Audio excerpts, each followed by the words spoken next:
As a premier community in Hampton Roads, James City County strives to maintain a high quality of life for all citizens through sound fiscal management and legislative actions. In an ongoing effort to increase transparency, your Board of Supervisors holds public meetings to garner citizen input before making important decisions. Here is tonight's meeting agenda.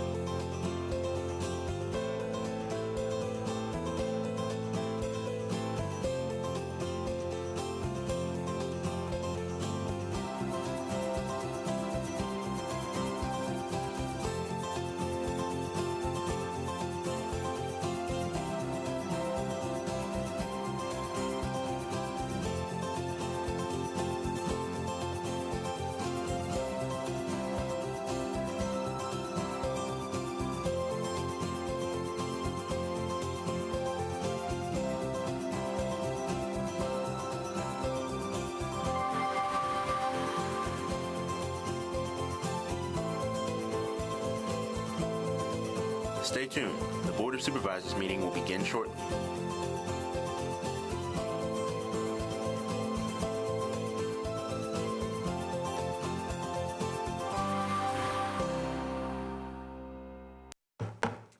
Good evening, ladies and gentlemen. Thank you for coming tonight. We start out tonight with James City Service Authority Board of Directors regular meeting. Mr. Powell, will you call the Ms. Wainwright. Here. Mr. Eisenhower. Here. Ms. Larson. Here. Mr. McGlennon. Here. Ms. Knoll. present? Do you have any presentations, sir? No, ma'am. Okay. We have one public comment card tonight. Mr. Chris Henderson, would you come up?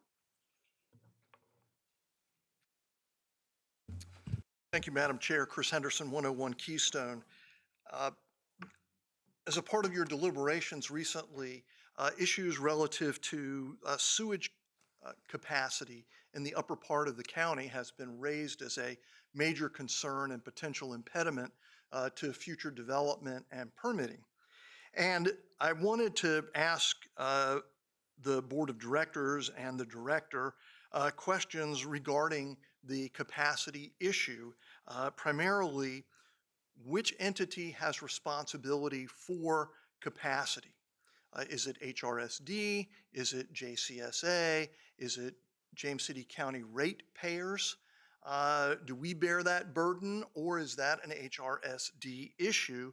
And if so, then is that burden shared by all HRSD ratepayers throughout the entire system, or do they have some ability to differentially charge those of us in James City County who pay service fees to HRSD for the increase in capacity?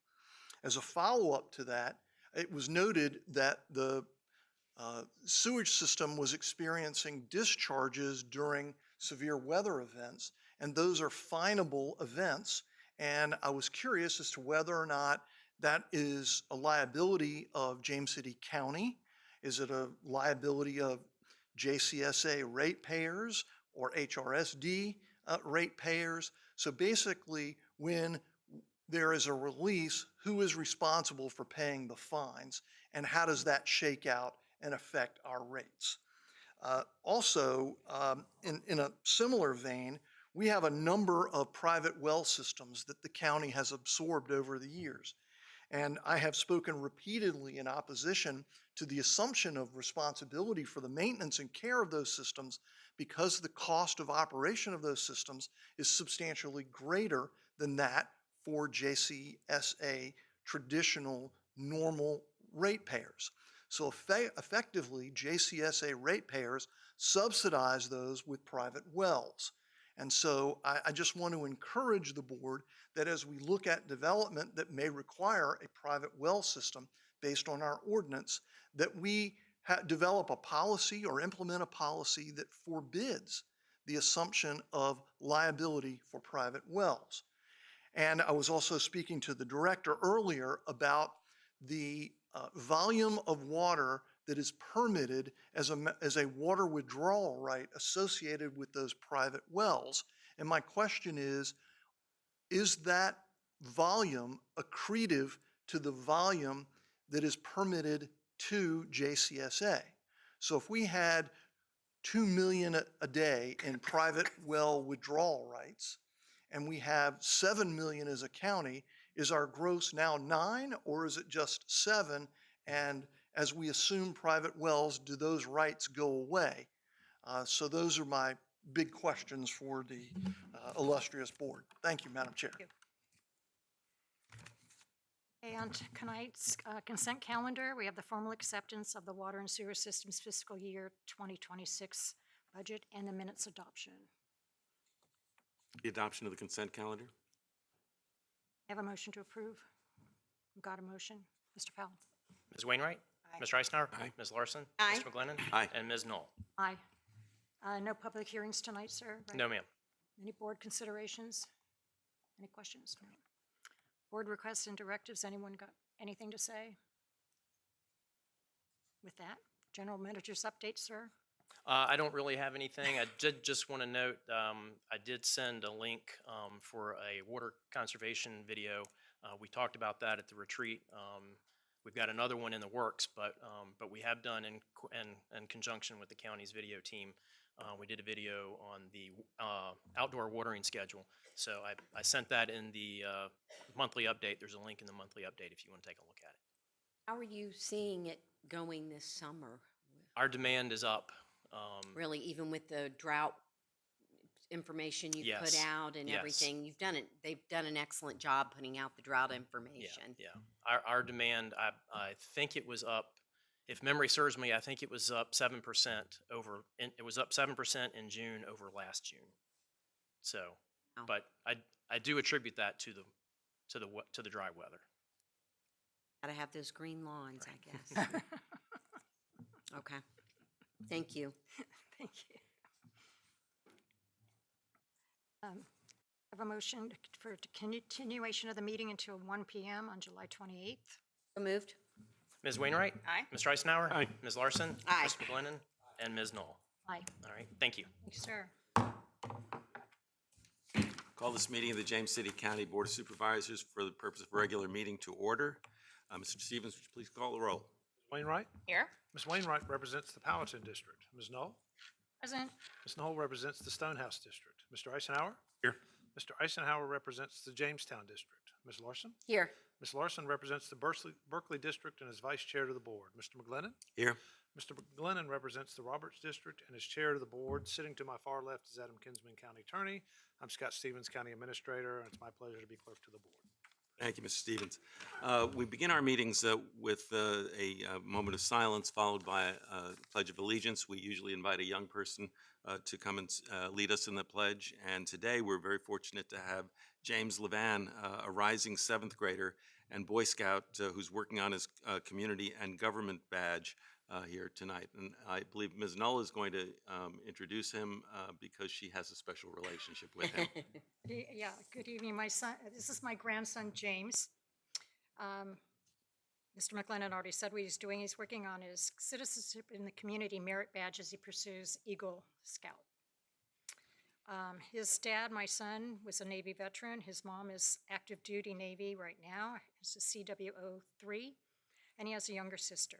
This year in the 7th grade, he'll be trying out with a football team and also likes to play golf, archery, basketball, and swimming. So James, will you come up? Stand right there.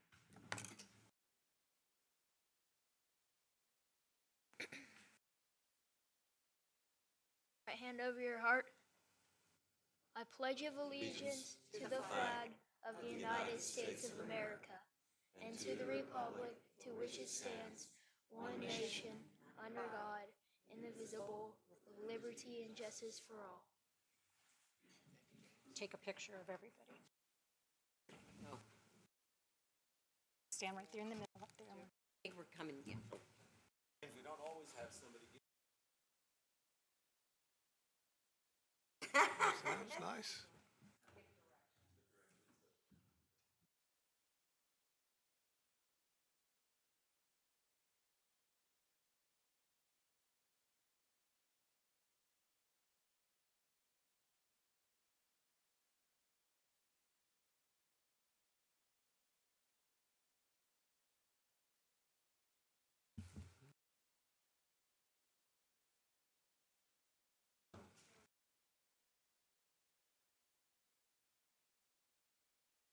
Unfortunately for James, he doesn't drive yet, so I don't think he'll be able to leave us. At this He's point. gonna be sitting here and listening to all of this. So remember him when you give your comments. All right. And Do you have any? Okay. Next, we have on our agenda a public comment, and we have a couple of cards. Chris Henderson.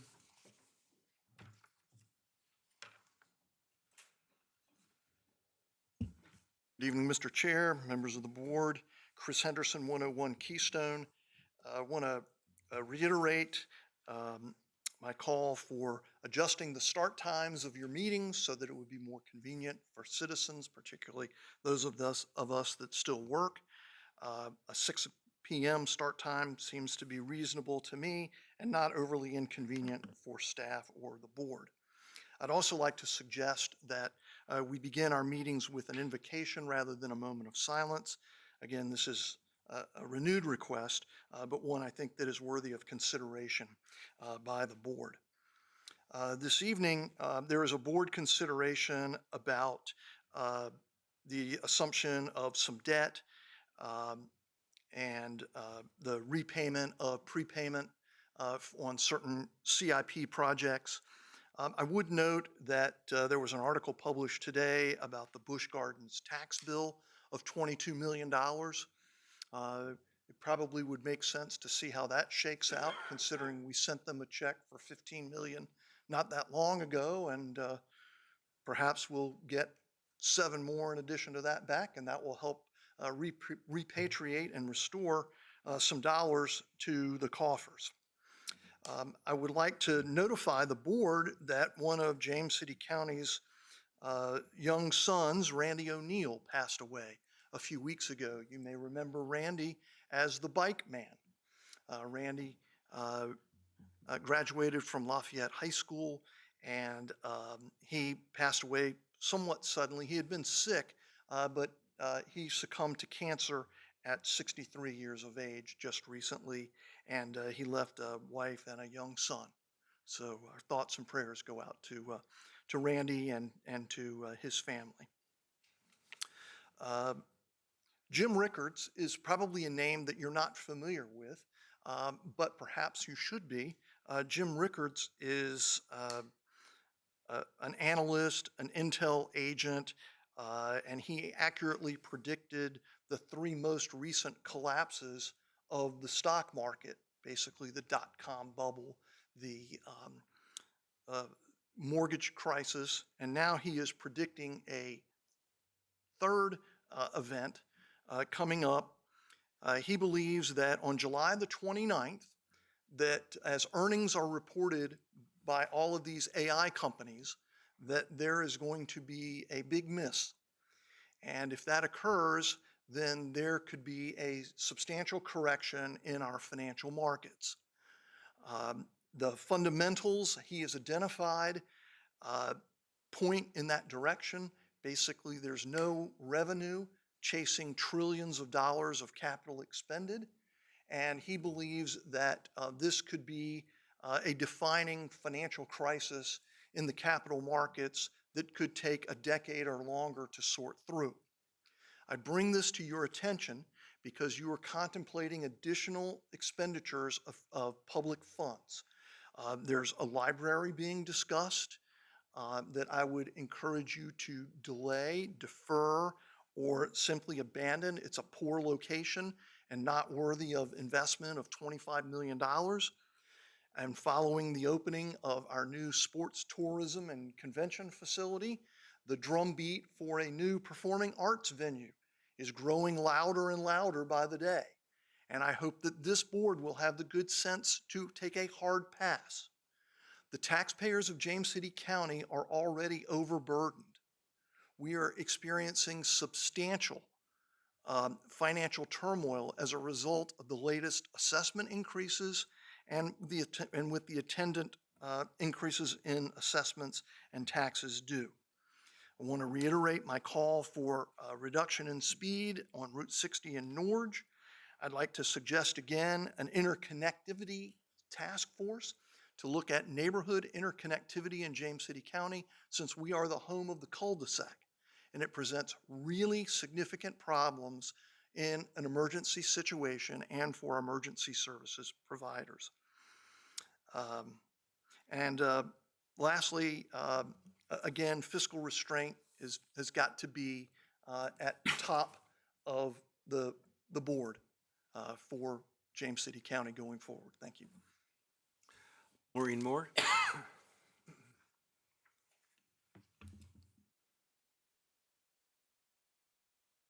Hello, my name is Maureen Moore, and I live at 108 William Claiborne. Thank you for your time to speak tonight.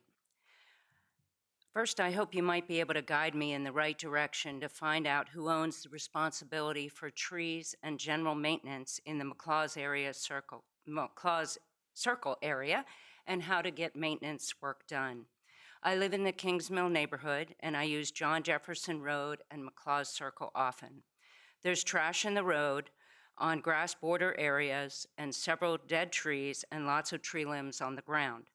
One large tree stood in the median in front of the Kings Mill Realty, losing limbs large and small for 5 years before it was taken down. It's now a mound, not replanted, similar to another one on John Jefferson at McClaws Circle.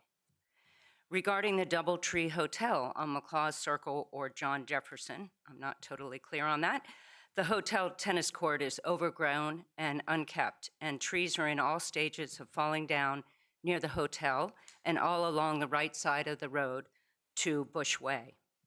The trash dumpster and its area behind Emerald Thai, Maurizio's, and La Terrazza restaurants is an eyesore and should be fenced off or moved. The dumpster has overflowing trash, is overgrown with climbing weeds, and the area is sometimes a dumping ground for old gas grills, tires, etc.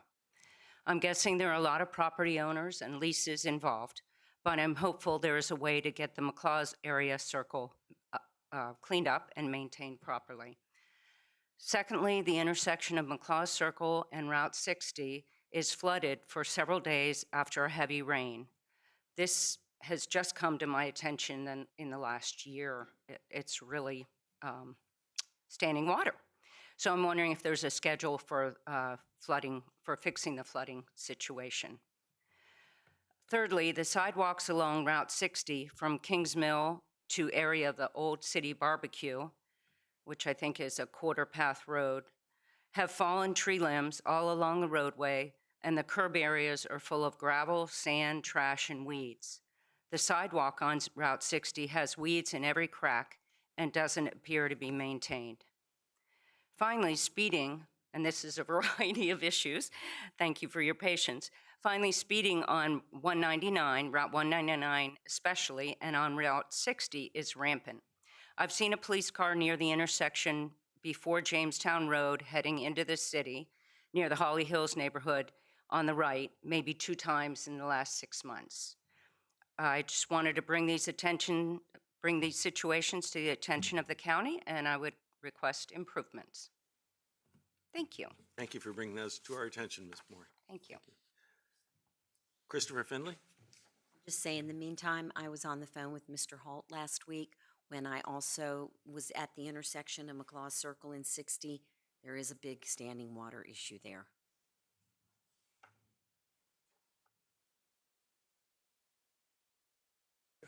Hello, my name is Christopher Finley, and I thank you for this opportunity to address open topics. I recently moved in to my home after 2 years of involvement with James City County in a new construction off of Long Hill Road in Ford's Colonnade. And I moved here from Fairfax, Virginia, and I'm really grateful for this opportunity and the environment that I've now moved to. It's beautiful, and I really like it a lot. However, I do have a concern that I found out after I moved here about Long Hill Road expansion, which I wasn't aware of when I purchased my lot and built the house. So that would have been a consideration had I known about it. But I'm now aware of the strategic plan that involves the Long Hill Road expansion and the increase to more traffic. Notwithstanding the noise situation that I have now, which, you know, I was aware of when I purchased the lot, that there is heavy commercial, heavy-duty truck traffic that causes noise problems. And I have spoken to the county about that, and they refer me to Sergeant Evans in the police department for my complaint. But it wasn't a formal complaint, so I'd like to register this as a formal complaint about the noise levels that emanate from Long Hill Road, and ask for mitigation. As a former industrial hygienist, I'm aware of how noise surveys are conducted and the decibel levels that and frequencies that are recorded from those environmental studies. Sergeant Evans mentioned that there was some surveys that he could do, but I haven't seen anything conducted on Long Hill Road recently. Maybe you could take this formal complaint into account when Long Hill Road is expanded, and ask the Virginia DOT to put up some kind of noise mitigation walls or some kind of environmental remediation or traffic calming, so that this is on the record as a formal complaint about the current noise and the increase in the commercial traffic on Long Hill Road between Old Town Road and Centerville Road. As I know that the strategic plan calls for expanding that roadway 612. Again, I want to thank you for this opportunity and for your time and attention to the matter. Thank you. Thank you, Mr. Finley. We have no consent calendar items tonight, but we have a number of public hearings, and Stephen Rogers of the Planning Commission is here representing them as we go through the schedule tonight. But our first public hearing is Z26-00017, MP 26-00001, SUP 26-0002, 5299 and 5303 John Tyler Highway, the Promenade self-storage facility. The applicant has requested that this item be deferred until our September 8th meeting, and as a result, there will not be a staff presentation this evening, nor will there be a presentation by the applicant. We will open the public hearing as advertised, but we will keep it open till September 8th. And you may speak tonight if you wish, but if you speak tonight, you will not be able to speak at the September 8th meeting. So my expectation is that we will not hear public comment this evening.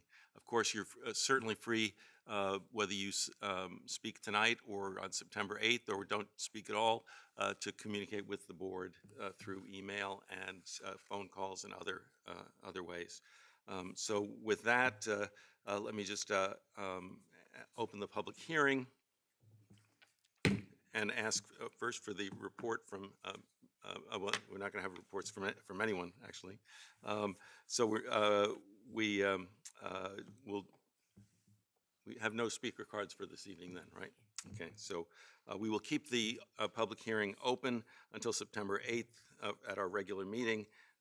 And do I have a motion to defer this action until September 8th? I will make the motion for the deferral. Okay, Ms. Stevens, call the roll, please.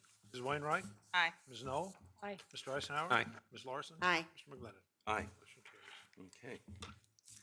Our second public hearing is Ordinance 26-0001, amendment to the zoning ordinance regarding vape and smoke shops. And Paul Holt is going to give the staff report. Thank you very much, Mr. Chair, members of the board. Good evening. going to do my best to stand in for Christy Parrish tonight, so forgive me if I don't get all the way there. But as you know, back on April 28th of this year, the Board of Supervisors adopted an initiating resolution to consider amendments to the James City County zoning ordinance regarding regulating the location of retail sales of tobacco products or hemp products intended for smoking. By way of a little bit of background history and context, you may also remember that in 2023, the ordinance was amended to define vape/smoke shop and vape/smoke shop lounge, remove tobacco and pipe from the retail and service stores use category within the ordinance, and within those districts established those as specially permitted uses. In all of the applicable districts, that included R4, LB, B1, M1, the PUD district, mixed use, and EO zoning districts as well. On April 5th, 2024, the Code of Virginia was amended to authorize localities by ordinance to regulate the location of retail establishments selling tobacco or hemp products intended for smoking. And under that new state code language, localities may require establishments to locate at least 1,000 linear feet away from child daycare centers and public, private, or parochial schools. Therefore, in accordance with the initiating resolution, staff recommends the following changes to the ordinance be considered. Add a new section under our special regulation section to prohibit vape and smoke shops and vape and smoke lounges within 1,000 linear feet of a child daycare center as defined in the Code of Virginia, or also from a public, private, or parochial school. Staff has also prepared draft ordinances showing to updating the use lists in the applicable zoning districts to read that vape and smoke shop and vape and smoke shop lounges, in accordance with the subsection, be listed as a specially permitted use. Otherwise, Policy Committee voted to recommend denial of the proposed code amendments to the Planning Commission, and that report will be given by Mr. Rogers this evening. And the Planning Commission also recommended denial of the proposed ordinance as well. Staff recommends the board approve the ordinances included within your agenda packets and consistent with the initiating resolution, and I'd be happy to answer any questions that you have. Thank you, Mr. Holt. Anybody have questions for Mr. Holt at this point? If not, we'll wait and maybe after the Planning Commission report, Mr. Rogers. Good evening, Chairman McGlennon, board members. We might be spending a little bit of time together. This one, I think it's important to know that we weren't at our full crew when we had this in front of us. There were 5 people available, which was a quorum, and it was a very hotly contested discussion. I just think it's important to know that this wasn't something that came and flew through the Planning Commission as other things might. And this ultimately resulted in a quite narrow 3-2 recommendation not to approve the ordinance as written. At our commission level, our debate centered on the idea of activities versus products, with the majority of the commissioners present viewing the draft ordinance as targeting a specific legal product that many consider unhealthy, but that historically zoning ordinances are designed to regulate the physical activities and land uses rather than the products themselves. And while this draft addresses compatibility of a vape shop business with its surroundings, it doesn't manage traditional zoning concerns that we've dealt with, such as traffic or stormwater or the environmental impacts on surrounding otherwise legal businesses. Instead, the 3 dissenting commissioners argue the ordinance attempts to regulate secondary behavioral effects.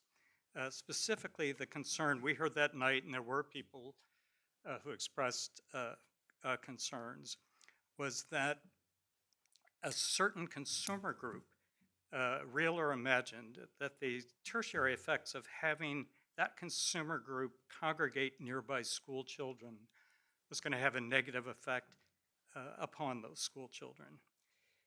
Regulating a specific product can be viewed as an overstep of a local government authority, but our commission did note that virtually similar regulations to this one that's proposed already exist in Richmond. It exists in Henrico County, and we're aware that that is how localities are applying to that sort of an ordinance. Some of the commissioners noted that you can make the same public health arguments apply to other legally available products. For instance, nitrate-loaded hot dogs and Slim Jims are sold throughout this county without restriction, but due to a negative stigma which surrounds vaping, real or imagined, this proposal could be viewed as an effort to zone this particular business away from otherwise mixed-use commercial areas, simply because a school or daycare center or a neighboring tenant. When an area is zoned for commercial use, it is reasonable to expect the retail business to want to congregate there. And ultimately, at least that evening, the fairness argument remained murky, with some arguing that perhaps a school, a church, or a daycare is actually less compatible with the commercial corridor than this business, which at least for now is recognized as a legitimate business by the state of Virginia. That's where we shook out. Very close. I'm available for any questions. Do you have any questions for either Mr. Holt or for Mr. Rogers at this point? No? Okay.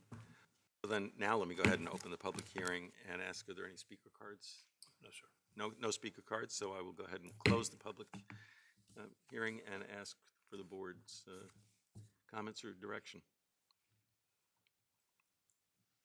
So my understanding from what Mr. Rogers said is they're removing the product from what they do as a business, right? I mean, he's saying that we are trying to take things away from business that sells other products and so forth, right? Or no?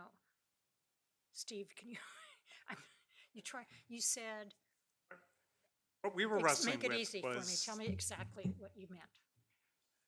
right, that the business Yeah, is recognized as legitimate. It has Yeah, a business license to sell retail products. This particular ordinance, at least for three of us, was viewed as specific to this product on the shelf, as opposed to the business itself being incompatible with like a residential home that's next to it.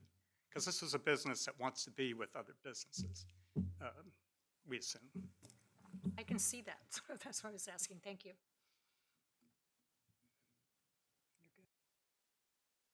Any other comments or questions, thoughts?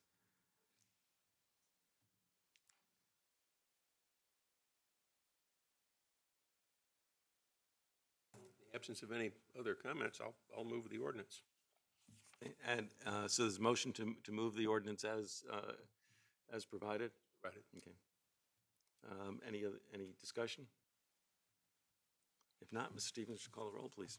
Ms. Wainwright? Aye. Mr. Eisenhower? Aye. Ms. Larson? Aye. Ms. Knoll? No. Mr. McGlinnan? Aye. Motion carries. Okay. So that establishes the distance at 1,000 feet. 1,000. Yeah. Okay. All right. We now move on to our next item, which is ordinance ORD-260004, amending amendments to the zoning ordinance and subdivision ordinance for archaeological matters. And Mr. Court. Good evening, Mr. Chair and members of the board. I'm Susan Istanis. I'm the Yes. Director of Planning. At the Board of Supervisors meeting held on March 14th, 2026, the board adopted an initiating resolution to consider amendments to the James City County zoning and subdivision ordinances regarding archaeological studies, and I'm here to present that proposed amendment. The James City County 2045 Comprehensive Plan contains a map which indicates the location of archaeological sensitive areas within the county. Those areas are classified due to their degree of sensitivity. Specifically, they're identified as ultra-sensitive, highly sensitive, and sensitive. In 1998, the Board of Supervisors adopted an archaeological policy applicable to all appropriate legislative rezoning and special use permit cases ensuring the identification and protection of historic sites as new development occurred across the county. Then in 2018, the board incorporated the policy into the zoning ordinance and subdivision ordinance, which also included adding a requirement for non-legislative development projects that require a site plan and subdivision plat to conduct a study. The current ordinance, in effect, identifies several circumstances where waivers, exceptions, or modifications to these requirements could be granted. Some examples of these include situations where proposed land disturbance is less than 2,500 square feet, where land has been previously disturbed, and where previous studies have occurred, among others. This amendment adds to those eligible situations and provides specifically that where the project area is located outside areas that are designated as ultra or highly sensitive on the map, and that a preliminary assessment has been conducted to determine if a project area has the potential to contain archaeological resources, and the outcome indicates the likelihood of resources is very low, the applicant could be considered for a waiver. This same language is added to the subdivision regulations in the appropriate section. The policy committee at its May 14th regular meeting voted to recommend the proposed changes to the Planning Commission by a vote of 4-0. Staff presented the proposed ordinance at the June 3rd meeting of the Planning Commission, and the Planning Commission recommended approval of the ordinance to the Board of Supervisors by a vote of 5-0. Staff recommends that the Board of Supervisors approve the attached ordinance in accordance with the initiating resolution. I'd be happy to answer any questions. Thank you, Ms. Istanis. And I think we'll hear from Mr. Rogers and then ask for questions for either of you. Unlike the last one, this one flew through the Planning Commission. We all see it as a clear streamlining proposal, which modifies some requirements for site plans and subdivisions to submit that archaeological study, but only where that intended project is located outside areas designated as ultra or highly sensitive on the county's archaeological assessment. So we voted 5-0. We're right there. Anybody have questions for Ms. Istanis or for Mr. Rogers? I think it's great. Yeah. We're happy about that. Yeah, I just had one clarifying question, and it's probably for staff. So the language says a preliminary assessment has been conducted to determine if a project area has the potential. Who and when does that preliminary assessment occur? It could occur at a variety of times, and it could also occur privately between a landowner and an archaeologist if they're just researching their property or trying to figure out where development might be able to occur on their property. One term that's commonly used is a type 1A study, and this is kind of intended to imply that that type 1A study would be the appropriate instrument to determine the likelihood.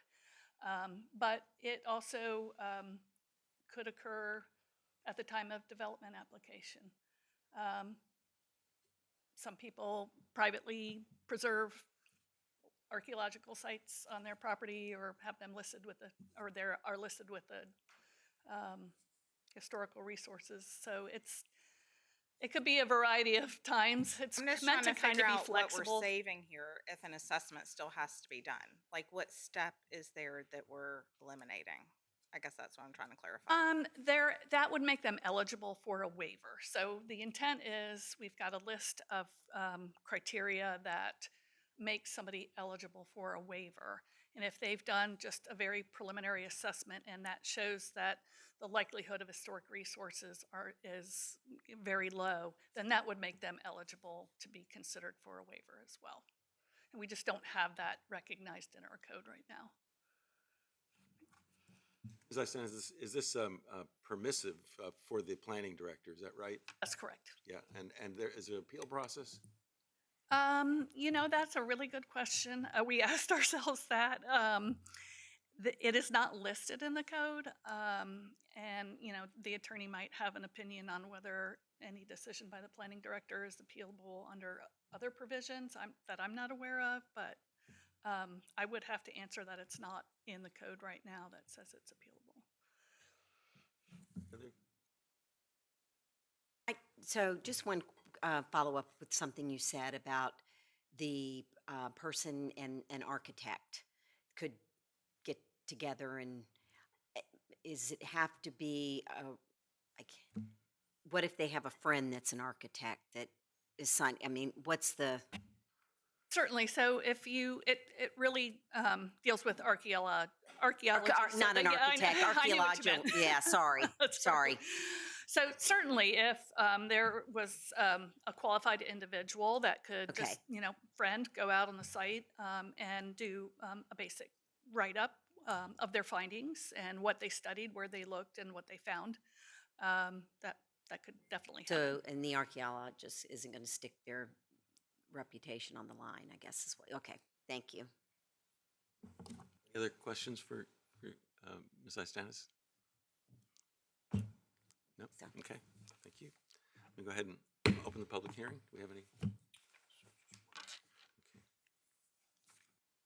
Okay. And so this is Chris Anderson. Sorry. You didn't recognize that name? You know, his handwriting is not as good on this one as on the previous one. Good evening, Mr. Chair. Chris Henderson, 101 Keystone. This is an area of which I have a great deal of experience, and it has not been good. I'm going to give you the details of a case study that I would ask you to consider and you think about affordability on our housing stock in James City County. This particular property located at the intersection of Centerville Road and Long Hill Road was owned by Anna Liguria, who of the Sal's restaurant fame and family. And Anna listed the property for sale some 25 years ago. I bought it on behalf of ExxonMobil at the time. And their intention was to develop the site. And so as a part of their investigation, they were required to complete an archaeological phase 1 study, which they happily did. Well, it was interesting because the archaeologist found that this particular site could have been a home of one of the earliest freed black men in James City County. And then that triggered the next process, which was a phase 2, which actually means digging. So they dug a little bit and they found a root cellar.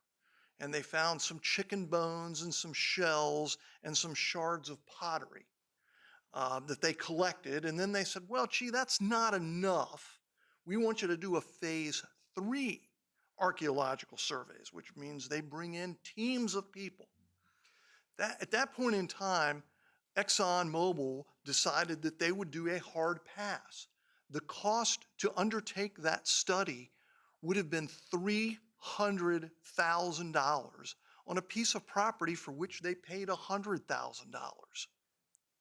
So we set about this archaeologist Employment Act, which gives them free rein to make determinations of what requires investigation in their mind that they can justify. And I would argue that there is a public policy issue that is equal to or superior to the opinion of an archaeologist over chicken bones, shells, and shards of pottery. Because what we denied the county was revenue for 15 years of an ongoing enterprise that would have paid hundreds of thousands of dollars in tax revenue and sales revenue on a piece of property that ultimately got developed anyway. Because somewhere along the line, somebody thought enough that it was ridiculous to require a $300,000 expenditure of funds to investigate a root cellar. So at some point, we have to come to grips with where does sanity end and insanity begin? And I think that there needs to be even greater autonomy given to the planning director to minimize the exposure to developers and landowners of what is this scope creep of archaeological investigation. Every archaeologist that I know, and I know a bunch of really famous ones, love to dig in the dirt and they love to spend other people's money. Ask if they would spend their own money on it they would give you the truth and tell you, nah, it's not that big of a deal. But when given an opportunity, with the backing of government and its police powers to enforce these ordinances on landowners and developers, we're in a situation where economic development can come to a screeching halt. And so what I would encourage this board to do is to actually look at the ordinance and use a reasonableness standard. And, unless something has a previously identified historical significance, then we should take a hard pass on all of it. 95% of James City County has been used as farmland and tilled under. So, the likelihood of finding another Jamestown fort or the like is slim to none. Thank you. That's the only card. Okay, I'll close the public hearing. Any questions for our planning director, or planning commission? We accept ordinance 260004. Move the ordinance, Move to- move approval. I would like to I ask have, yeah, me too. a question of, it's not, excuse me. We're very fortunate to have both our planning director and our director of community development here. I was wondering what our experience has been. James City County obviously has been a community where a lot of early settlement and development, both prior to and subsequent to the arrival of European settlers in the area. How often has this been a significant challenge to a developer interested in moving forward? I have limited history here, so I haven't run personally into too many challenges, but I know Mr. Holt probably has some good information he could share. History, pun intended. Good evening again. Really what we have found is a lot of the more significant finds throughout the county have been located within the areas, within the county's archaeological study, within those ultra-sensitive bands. So like along our waterways, for sure, along the James River, up and down the Chickahominy, up and down sort of the York County, the York River area tends to be where the most significant finds are, because historically, even predating 1607, that's where settlement patterns tended to congregate and grow. And it's a lot of that history. And so there's much more pre-1607 history that has been excavated in those studies than I would say probably post-1607. There's a good balance for sure. So, a lot of the significant finds have been in areas, let's say down in Greenmount. Certainly there's some significant ones up and down the James River. But that tends to be those areas where the ultra-sensitive bands have been identified in our study. You get more internal to the county, not as many, for sure, but. So in terms of the case that was suggested relating to the Exxon station, what happened in that instance was that the Phase 1 investigation discovered that there was something that may have had significant historical importance.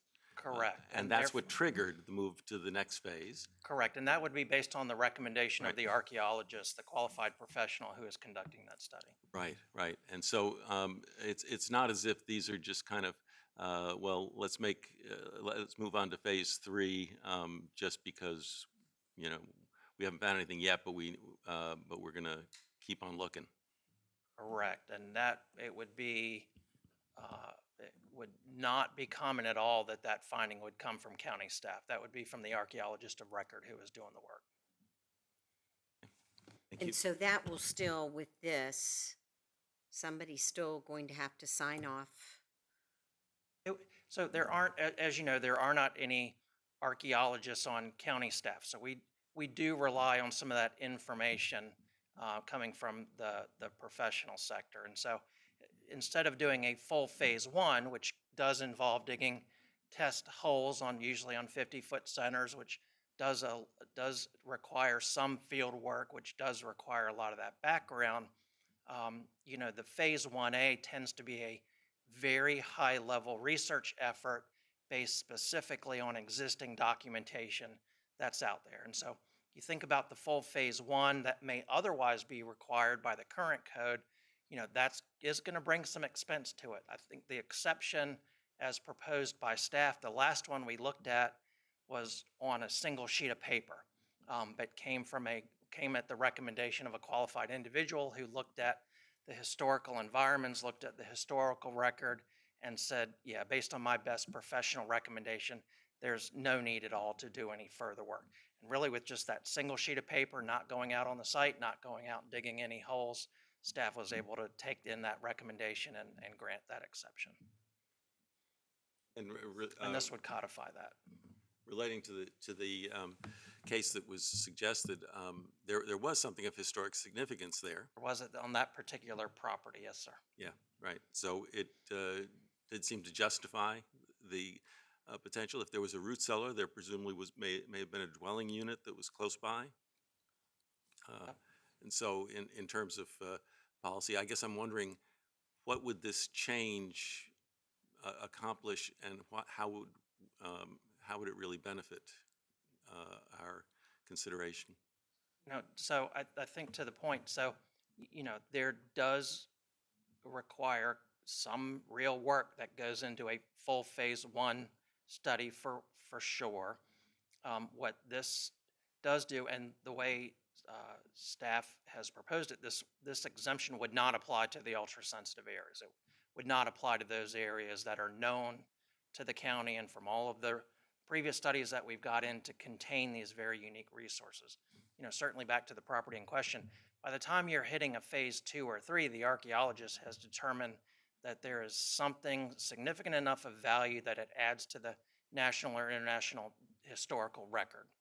And so they tend to rise to that sense. You know, there are very qualified archaeologists who can look at areas outside of those sensitive bands and really, based on their professional knowledge and experience and history, and with everything else that they know around the property, they can look at it and say there's very little likelihood there's anything in there.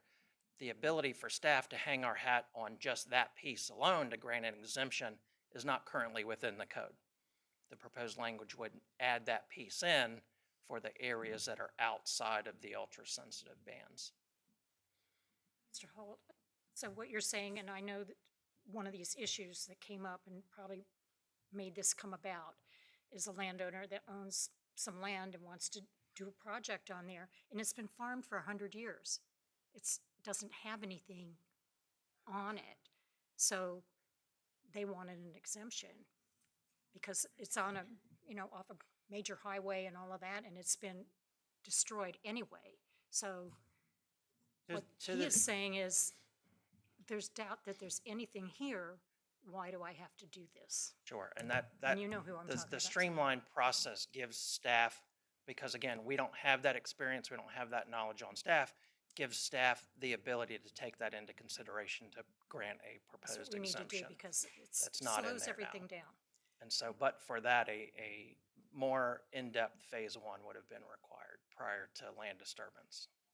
So if I can just clarify, so the research aspect is a part of the Phase 1 study that also includes going out physically, digging, taking samples, and this would allow basically to issue a waiver with just the research part Without having of the to go out study. there. Correct. Okay. Correct. And just to be clear, this is permissive to the planning director, not mandatory. Correct. It's an option. Upon request. Right. Yes. So somebody could still do it the other way? What do you, I'm sorry, upon request? So the applicant, the developer, the property owner would have to request the deferral. Otherwise, the Oh. requirement would be in Okay, place. right. And as part of requesting that exemption, would have to give us something to hang our collective hat on to Some make that explanation decision. as to why this is an exemption that should be granted. Correct, so that it's not an arbitrary, deemed an arbitrary decision by staff Okay. only. It's something you don't have right now. Correct.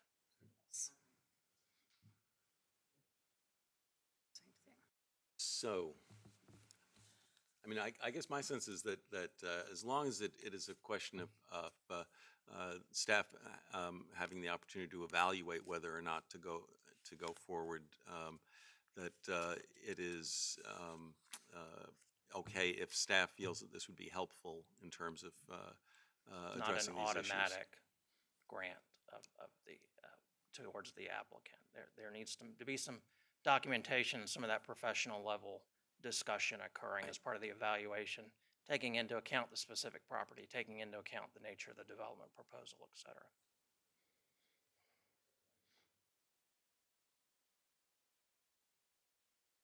I think Barbara moved it, or Ms. So we have Supervisor a Knoll. motion. Any other discussion? If not, Mr. Stevens, call the roll, please. Mr. Eisenhower? Aye. Ms. Wainwright? Aye. Ms. Knoll? Aye. Ms. Larson? Aye. Mr. McGlinnan? Aye. Motion carries. So now we'll move on to our next item, which is ORD 260005, amendments to the zoning ordinance and subdivision ordinance, natural resources. And I think that we are coming along with our same guest again. I'm back. Good evening, Mr. Chair and members of the board. As you know, at your meeting on March 14th, 2026, the board adopted an initiating resolution to consider amendments to the James City County zoning and subdivision ordinance regarding submittal requirements for natural resources inventories. I'm here tonight to present those proposed amendments.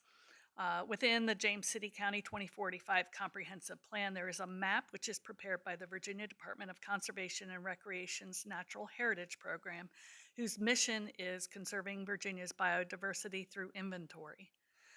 Conservation sites on the map are identified and are ranked based on the significance of the conservation site, which is based on presence and number of natural heritage resources on a scale of 1 to 5, 1 being the most significant. In 1999, the Board of Supervisors adopted a natural resources policy which sought to identify and conserve areas with significant natural resources potential, and that includes rare, threatened, and endangered species. Then in 2018, the board incorporated the policy into the zoning ordinance and the subdivision ordinance. The current ordinance in effect identifies several circumstances where waivers, exceptions, or modifications to the natural resources inventory requirements could be granted.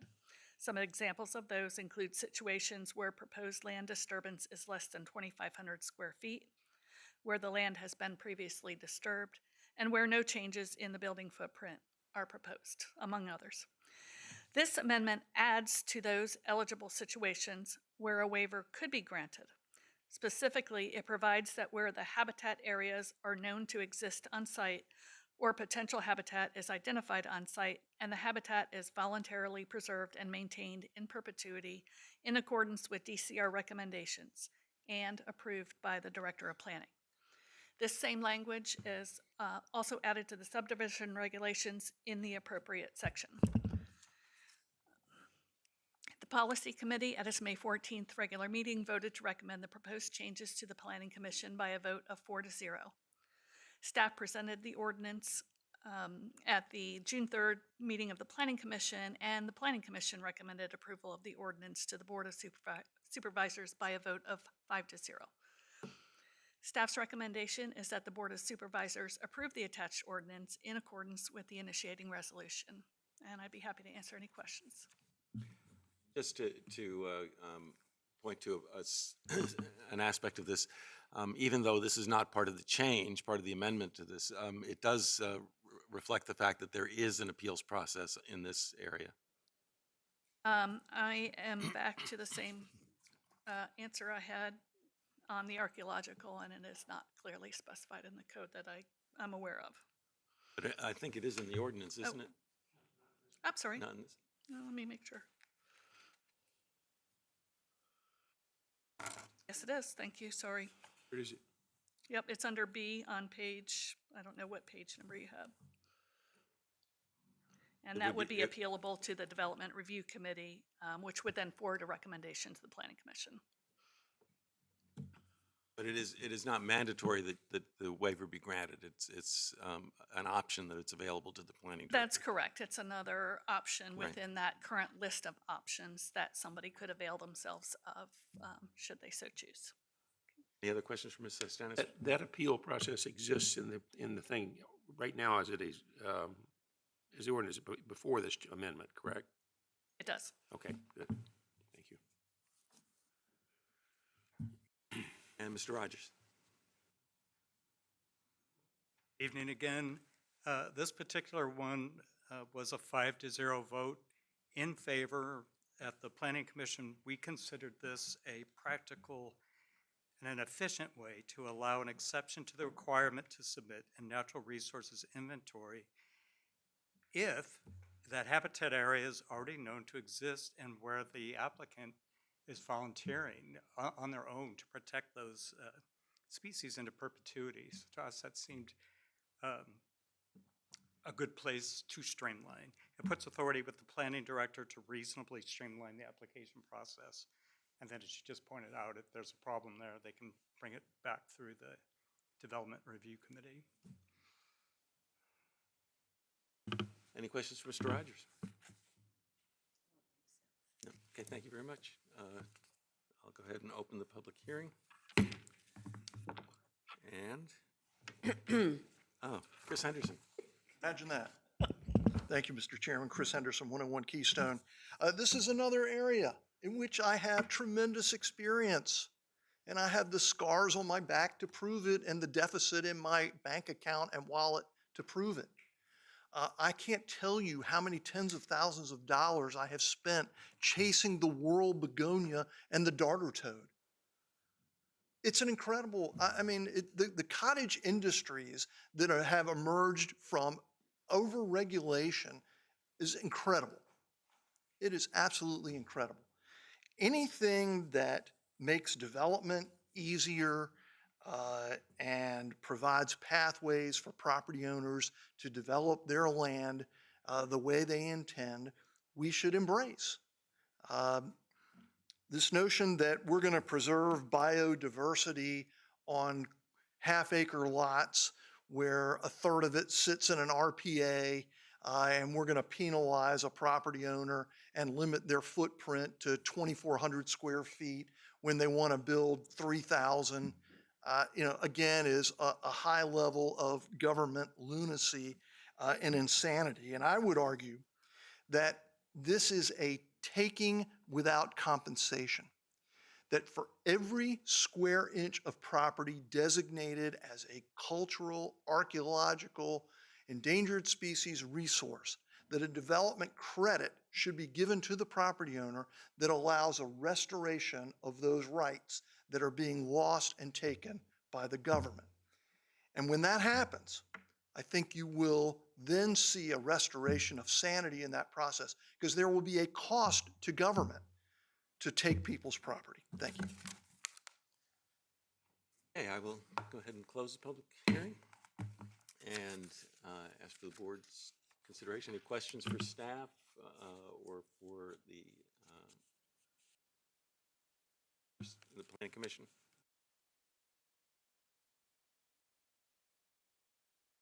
I have no questions.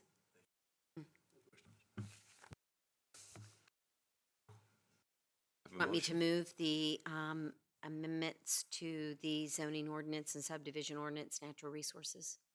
We have a motion to approve. Mr. Stevens, just call the roll, please. Ms. Wainwright? Aye. Ms. Knoll? Aye. Ms. Larson? Aye. Mr. Eisenhower? Aye. Mr. McGlinnan? Aye. Motion carries. Okay. That now moves us to SGP 260004, 8698 Pocahontas Trail, tourist home short-term rental. And Ryan Bromwell, Thank you. And thank you, Mr. Chair and members of the board. welcome.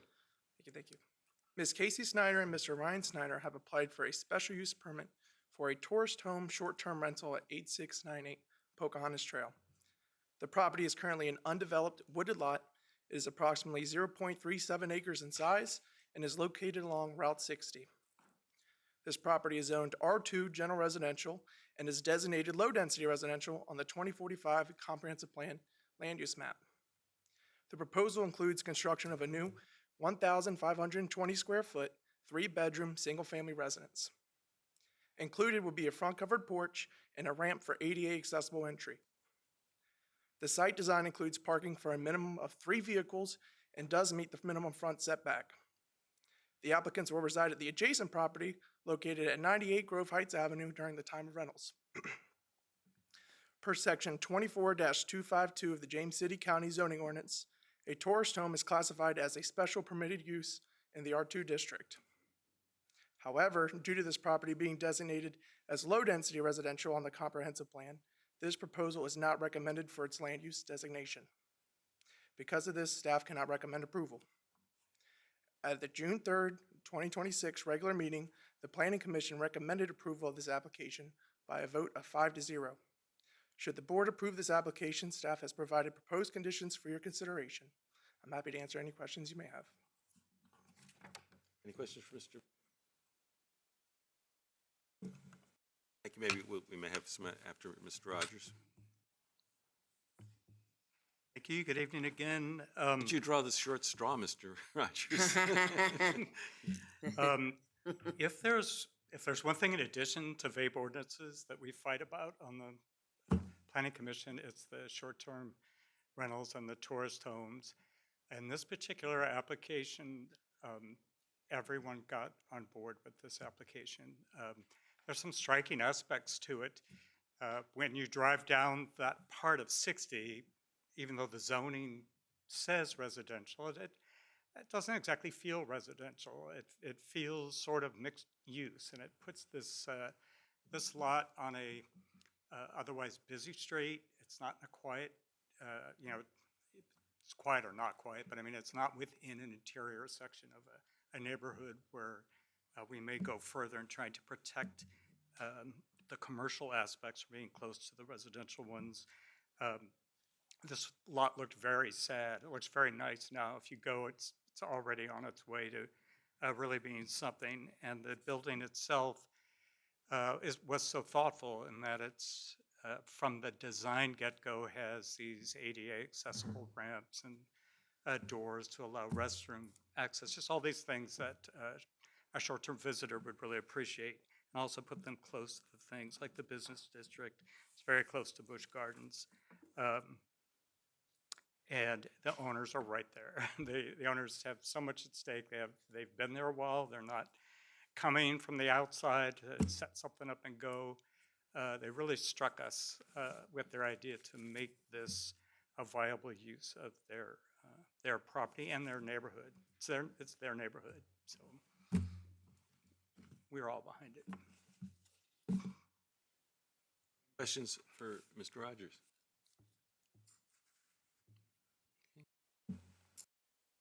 I would note, if I could just ask a question of staff, that there was a change in the initial application that was designed to address the fact that the folks, Snyder's, are seeking to actually construct the home, and it hasn't yet been developed at this point. And the original ordinance would, or the original resolution would have set a 3-year clock and would have required business licenses within 12 months, and I think that has now been changed. Could you just mention that? Sure. So just more so the timing of getting the permits and of course construction and everything. It always does take some time when it comes to that. So of course we just kind of increase that just so they have due time to get that done and of course meet that timetable. Thank you. Thank you. So I will go ahead and open the public hearing. And Casey Snyder, the applicant. so much for all of your time. I just want to make myself available for questions and introduce myself as the homeowner, and my husband's here as well. So if anybody has any questions. Thank you so much for all of your Thank you. Okay. And that's the only card for this case? Okay, then I'll go ahead and close the public hearing. I will indicate that I did meet with Ms. Snyder to hear about her proposal and her proposal and her husband's proposal, and recognize with the fact that the home is not yet under construction, that it would require us to set a different kind of timetable on the filing for business license and for certificate of occupancy for the proposal. We have a proposal in front of us that is unusual in the sense that usually there is already a structure in place. But in this case, we have the anticipation of a new home being constructed.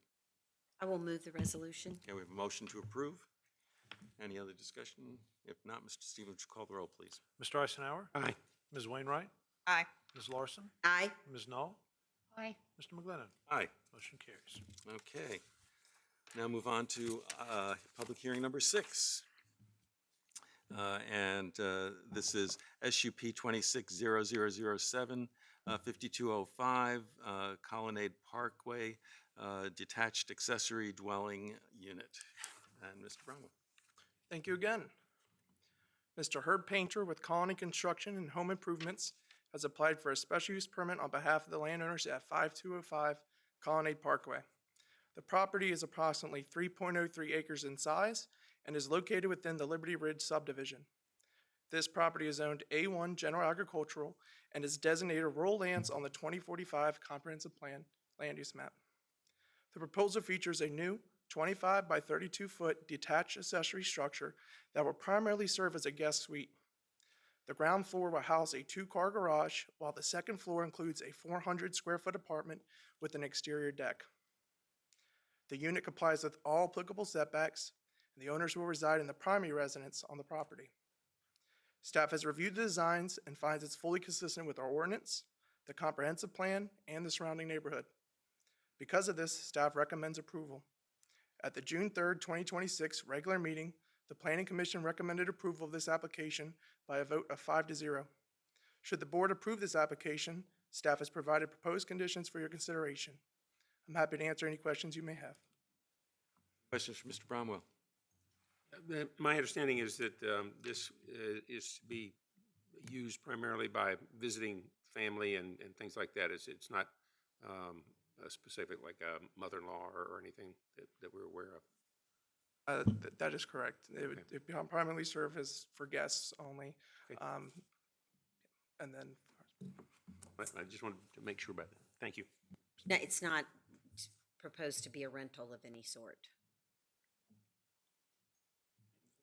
Any other questions for Mr. Bromwell?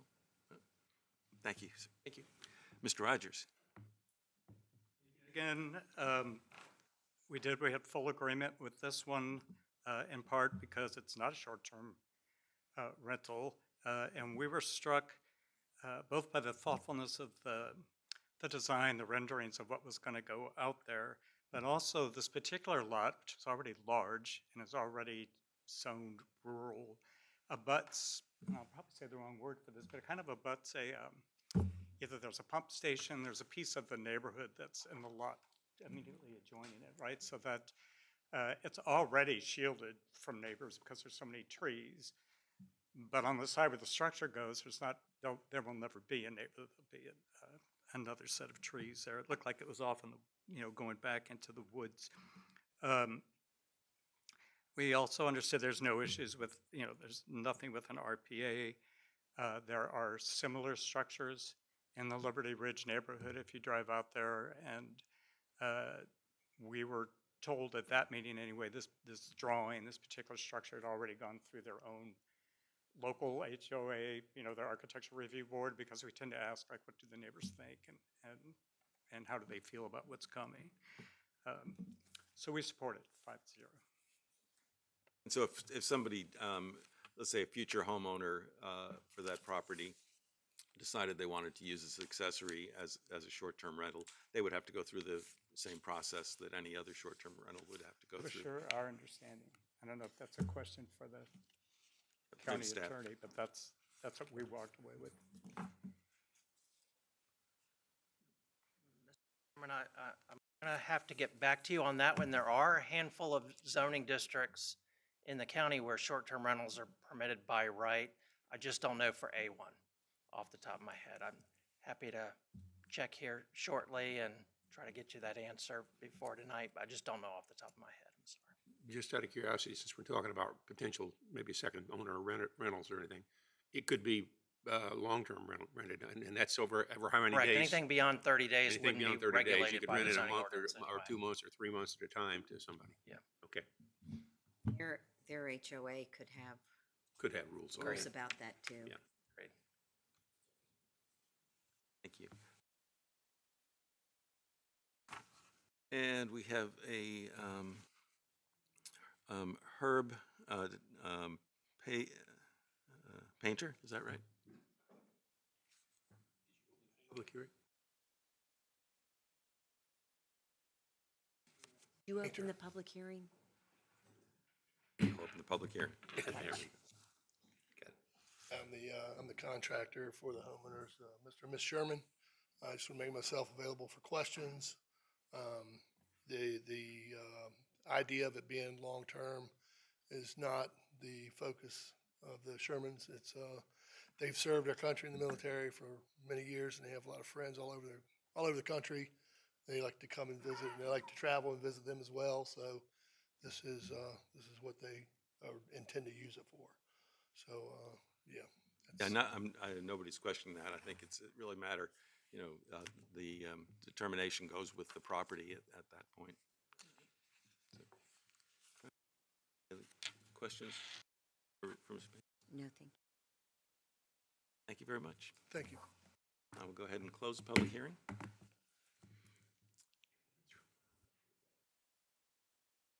In the A1 zoning districts, the short-term rental and tourist homes are specially permitted use. So if whether this homeowner later or a future homeowner wanted to use that for a short-term rental, under the ordinance as it exists today, they would need to come back for legislative approvals. Okay, thank you. Okay, perfect. Okay. Any discussion? Any motion? I drove out there yesterday. I can't believe what they're building out there. It's absolutely gorgeous. And all the lots are 3 acres, so I saw what was going on. So I know where we're talking about, and everything is so heavily wooded. They're doing a really good job back there. And I think everybody knows that Ryan Homes is doing the way back. The place is beautiful and it's huge. And I think at some point they're going to have an HOA that will demand that they cannot rent out their property, an ADU or any sort, because we have that where I live, and that goes on in most of these places. So I just think it's going to be really nice, and I'm good for it. But it's really pretty out there. I hadn't been back there in a couple of years, and it's amazing how beautiful it is. So Hey, do I have Move the resolution? motion to approve the resolution? Mr. Stevens, call the roll, please. Ms. Knoll? Aye. Ms. Larson? Aye. Mr. Eisenhower? Aye. Ms. Wainwright? Aye. Mr. McGlinnan? Aye. Motion carries. All right, we'll move on to number 7. Who's got the over-under?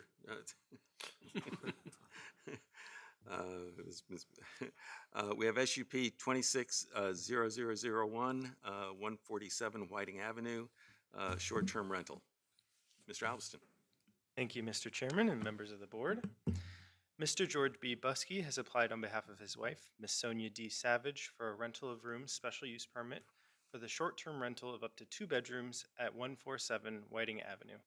The property is zoned R2 General Residential, designated low-density residential on the Comprehensive Plan Land Use Map, and located inside the primary service area. This application was created as a result of a violation for a short-term rental operating at this property without an approved SUP. When this application was previously heard by the board at the May 12, 2026 meeting, the board directed staff to verify the layout of the home and then defer the application to this meeting. Since that meeting, staff from the Real Estate Assessments Division and Planning Division conducted a walkthrough of the home with the applicant. As a result of that walkthrough, staff has determined that the structure is actually a multifamily dwelling with 2 dwelling units. The structure was originally a single-family home with a kitchen, 2 bedrooms, and 1 bathroom. The original portion of the home now includes a 3rd bedroom. In 1998, the applicant began the building permit process to add a 1,152 square foot playroom addition to the existing home, and then in 2006, that addition was completed. Since the completion of the addition, the playroom has been converted into a separate 3-bedroom, 1-bathroom dwelling with its own kitchen. No building permits were applied for to do this conversion. In the R2 General Residential Zoning District, this use would be classified as multifamily dwellings up to and including 2 units, commonly known as a duplex, which requires a special use permit in this district and compliance with specific lot standards. However, the subject property is unable to meet the minimum lot size standard of 15,000 square feet, as it has an area of 13,721 square feet. Therefore, the subject property is not eligible for an SUP for multifamily dwellings up to and including 2 units, again, a duplex. Staff is currently coordinating with the applicant to determine the best path towards compliance. Since the property does not meet the zoning ordinance requirements for a multifamily dwelling, interior renovations will be required through the building permit process.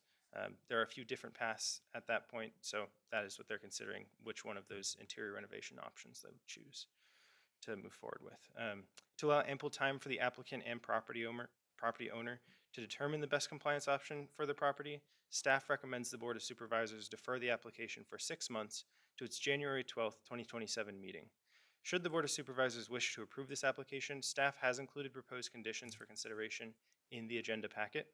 Staff has amended proposed condition number 3 in the agenda packet to ensure that should the board approve the SUP, prior to further operation of the rental of rooms, the applicant would be required by the SUP to bring the structure into compliance with all applicable regulations and receive all necessary permits via an updated certificate of occupancy.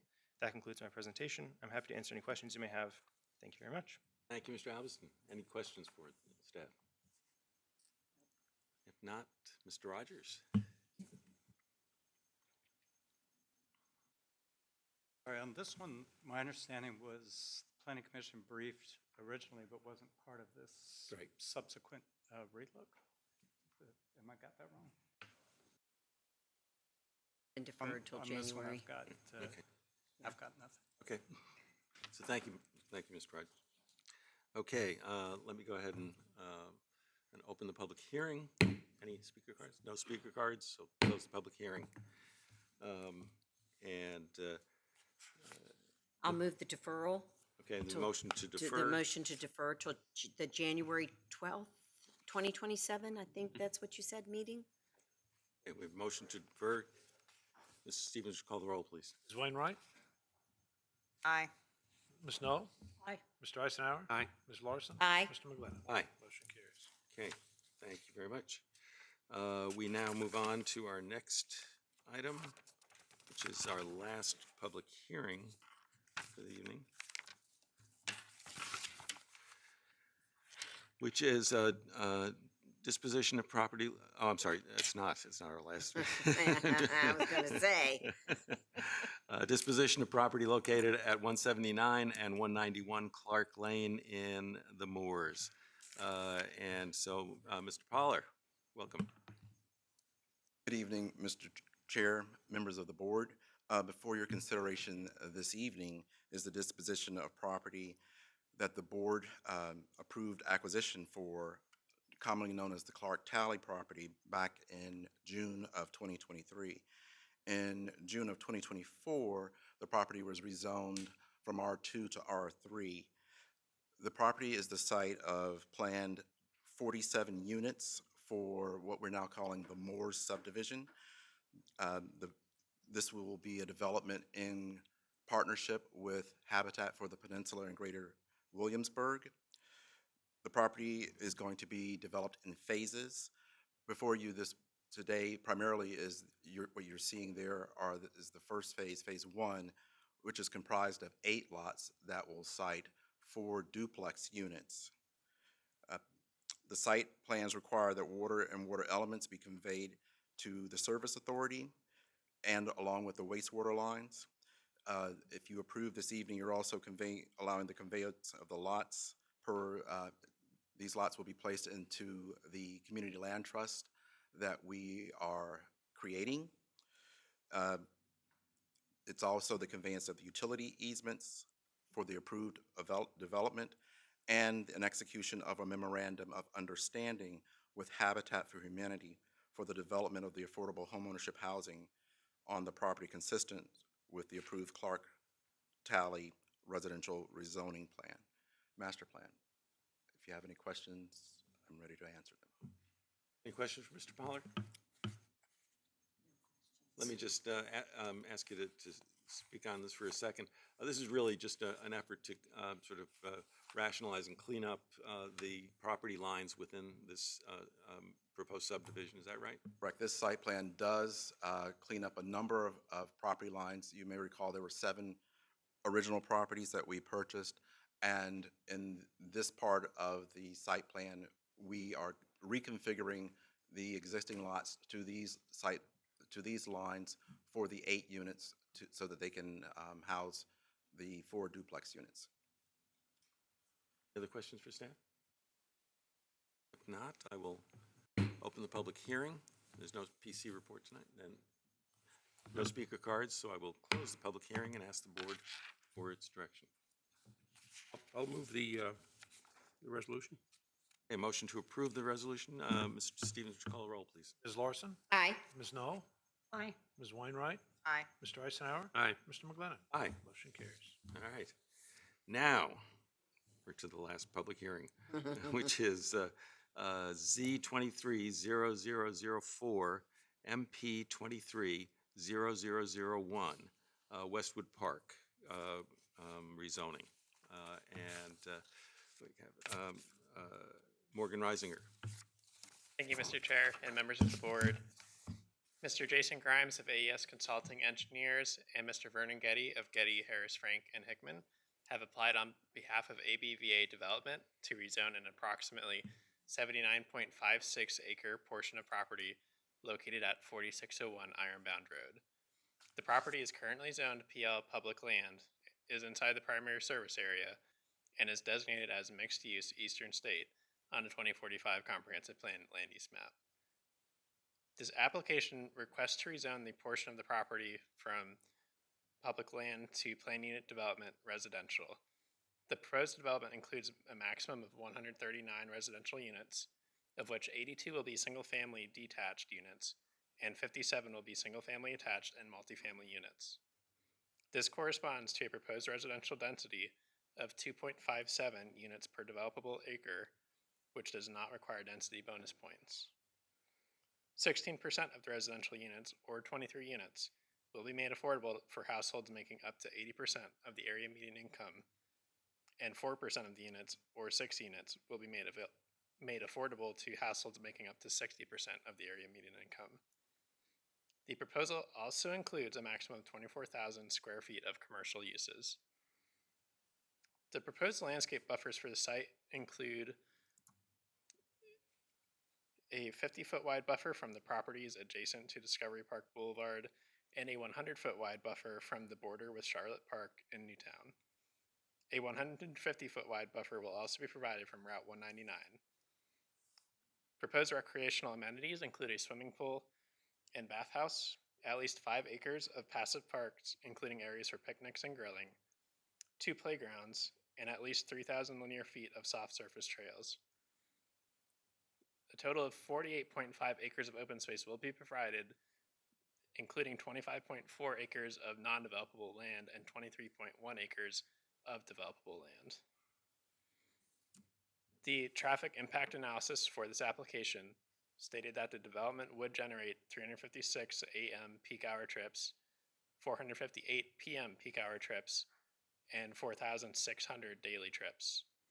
The analysis recommended no improvements to the studied intersections, and staff notes that the number of residential units and commercial square feet has reduced since the traffic impact analysis was completed, and therefore the estimated trips and traffic impacts are anticipated to be less than those considered in the analysis. The application was reviewed for consistency with the Powhatan Creek Watershed Master Plan with the following considerations. The application ensures that a master stormwater plan shall be submitted prior to development plans and shall include that no stormwater is discharged towards the Charlotte Park neighborhood in Newtown, that all stormwater management facility outfalls shall be designed for 100-year storm events, and that the special stormwater criteria measures will be provided for the development. The application proposes cash contributions to the county totaling $225,000 for the county to undertake a stream restoration project on or in the immediate vicinity of the property. With this proffer, the county would be responsible to fund, design, permit, construct, and complete the stream restoration project. In order to fund a stream restoration of the degraded stream identified on the watershed master plan, funding from this application, as well as the other Eastern State Development application, would need to be combined and for the county to leverage those funds by applying for a Stormwater Local Assistance Fund grant from the state. Without all three sources, the project costs would be expected to exceed available funding.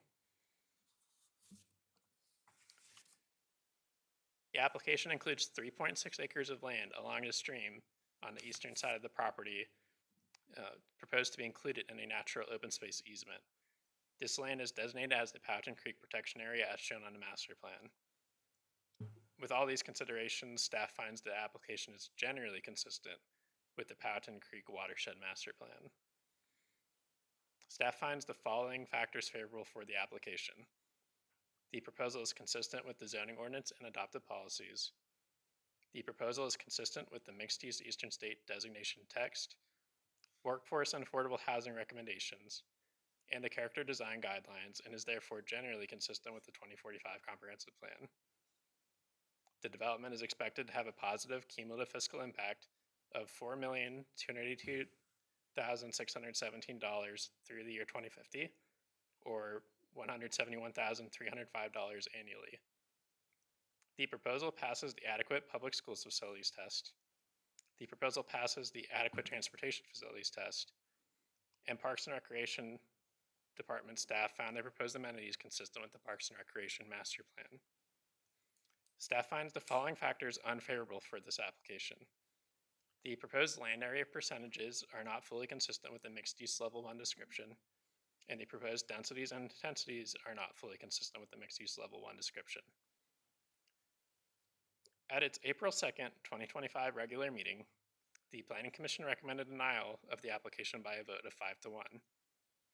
Since the Planning Commission meeting, several aspects of the application were revised, including reducing the overall density from 186 residential units to 139 residential units and 40,000 square feet of commercial space to 24,000 square feet of commercial space. Also adding the stream restoration proffer, the Powhatan Creek Protection Area proffer, removing proffers associated with the retrofit of BMPs and the repair of stormwater outfall proposed for density bonus points and consistency with the Powhatan Creek Watershed Master Plan, and also reducing the size of the passive park from 6 acres to 5 acres. Following the publication of the board's agenda packet, the applicant has added proffer number 16 to stipulate that there shall be no entrance to the property from Olive Drive in Charlotte Park neighborhood of Newtown. And the applicant has also added proffer number 17, stating that an access point for emergency vehicles shall be provided. As shown on the updated master plan, you can see that that access point is on the southern edge of the development and does not interfere with the residential area in Charlotte Park. I'll zoom in just a little bit further for that. This is Discovery Park Boulevard with the existing primary entrance, and then the emergency entrance will be located just slightly to the west. Staff recommends the Board of Supervisors approve this application, subject to the proposed proffers with the addition of proffer number 16 and proffer number 17, and subject to the updated design guidelines. I'll be happy to answer any questions you have, and the applicant team is also in attendance. Thank you. Any questions from Ms. Reisinger? The private emergency vehicle access, is there an existing road on the inside of the Newtown boundary that it would be connecting to, or would that road have to be built as well?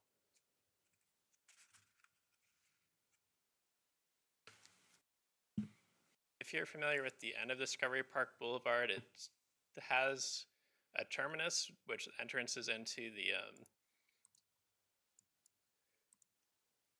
Newtown maintenance facility here. It's On past Edgeworth, past Edgeworth. There's a Newtown maintenance facility here. right? Okay. So that's the extent of existing development. I would defer to the applicant as far as how they would propose to connect that into that network. Thank you. Any other questions for Ms. Rising? Okay, thank you very much. Mr. Rogers? Been a while since you've seen this case, I think. Evening once again. Morgan and I did not collude on this presentation. I'm looking at my notes. I'm going to try to figure out ways not to say sentences he just read. But what I think is significant was that the Planning Commission had this before us, not this April 2nd, but a year ago, April 2nd, and there have been significant changes in the packet that's before you than were before us. And it made a difference to us how we voted. I can tell you that much. Then there was no proposal for a stream restoration project, and there was no requirement for the stormwater master plan that all outlet protection be sized for a 100-year post-development storm. It didn't show the location of stream restoration or improvements needed in the Powhatan Creek. Whereas now the current proffer dated June 2026 adds that language to what was then the stormwater proffer. And that is that it does in fact include the 100-year post-development storm, which was of concern to us. It does show the location of the stream restoration improvements needed in Powhatan Creek subwatershed 208, and it includes this contribution mentioned by Ms. Reisinger to the county for stream restoration in the amount of $225,000, along with an easement to allow the county to keep, control and an eye on that restoration and maintenance. In fullness, I think I should mention that there were several speakers at the public comment section of our hearing, and I've tried to summarize them here. A resident of Newtown spoke in support of the project, saying that the project's potential would enhance the surrounding community and increase housing options. The options for workforce or affordable housing workforce very attractive to us as well.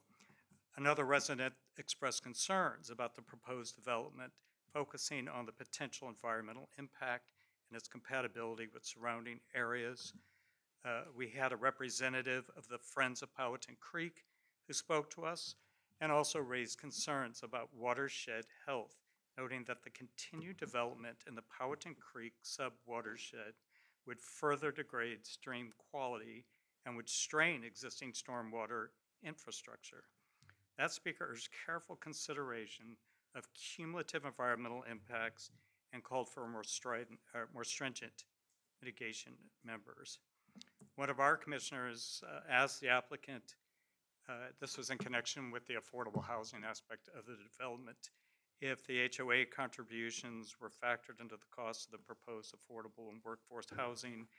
And the applicant explained the HOA fee for market rate housing would differ from that for affordable and workforce housing. And at least our reading of the current June 2026 proffer, we didn't see that as included. So I don't know if that's still a question that's out there, but your commission has tries to really instill an idea that this workforce housing element isn't just like a piece of the proffer, and that people really can afford the workforce housing at the end of the production there.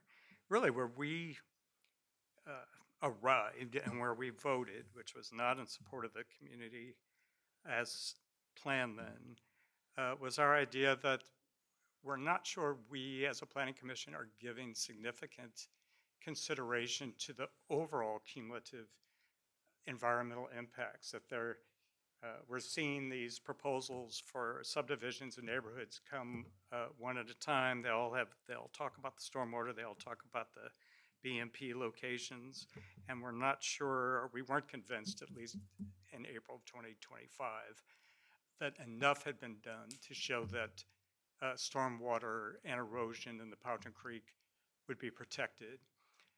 What was expressed at our meeting was the idea that public lands isn't it's not like a dirty word or something that necessarily implies a need for change, and that if in fact this development was not ready or would in no way enhance our stewardship of our watershed, that then perhaps it's just not time to build yet.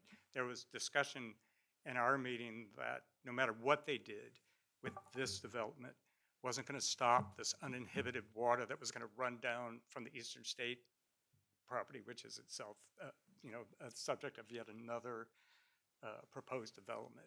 And so the commission kind of arrived at the idea that we thought overall a project must do no harm. And by do no harm, we're talking about the stronger environmental mitigation measures necessary to protect the watershed.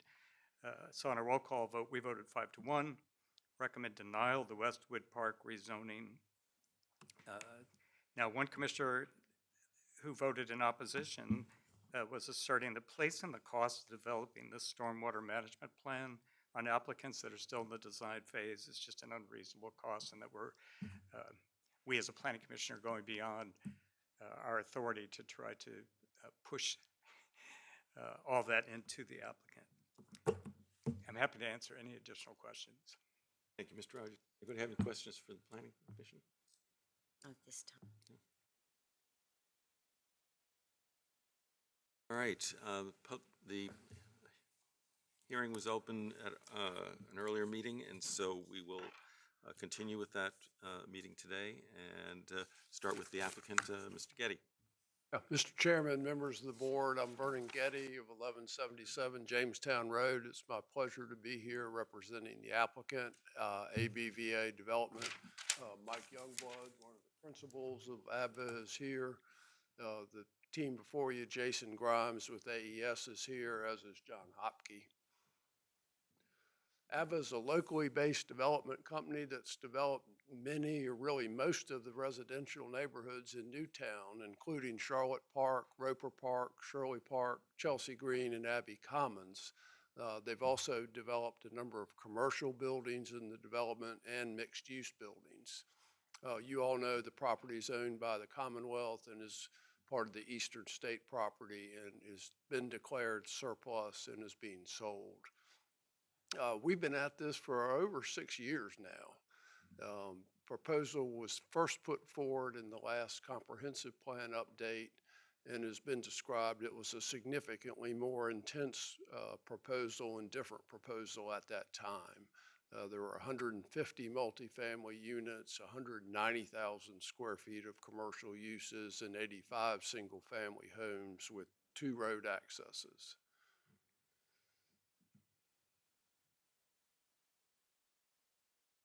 The concept now is Westwood Village will be a mixed-use neighborhood. It's at the end of Discovery Park Boulevard and separated from the balance of the Eastern State property by extensive wetlands and Powhatan Creek tributaries. The development will function as a natural extension of Newtown itself, but as we've discussed, won't be a part of Newtown. The property itself divides into 2 pieces. With wetlands and sensitive environmental areas. There'll be a single family section and a mixed use section.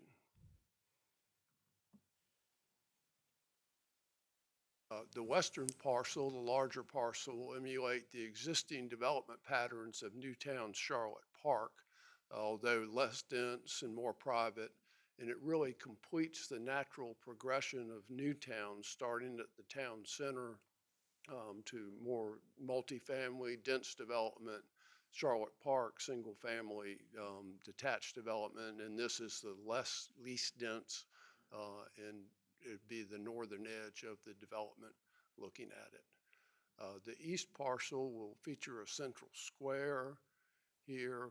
This is Discovery Park Boulevard coming into the property, and it'd be surrounded by these are commercial uses surrounded by townhouse development. The overall plan here. We'll point out the extensive buffering in this area between the houses in Charlotte Park and this development, and there is a proffered 200 feet would be the minimum distance from the property line to the nearest building here. And here is the Powhatan Creek protection area that has been mentioned. Give you a flavor of a single-family residential area. So the applicants attended town hall meetings in Newtown, met with representative of the boards of both the Residential Association and the Commercial Association, talked to numerous individual residents, worked with planning staff over the years. It's taken into account the discussions at the Planning Commission, the action this board took in adopting the comprehensive plan designation, and with discussions with you all. The applicant has been extraordinarily responsive in addressing concerns and providing information. Based on the feedback, a number of changes have been made.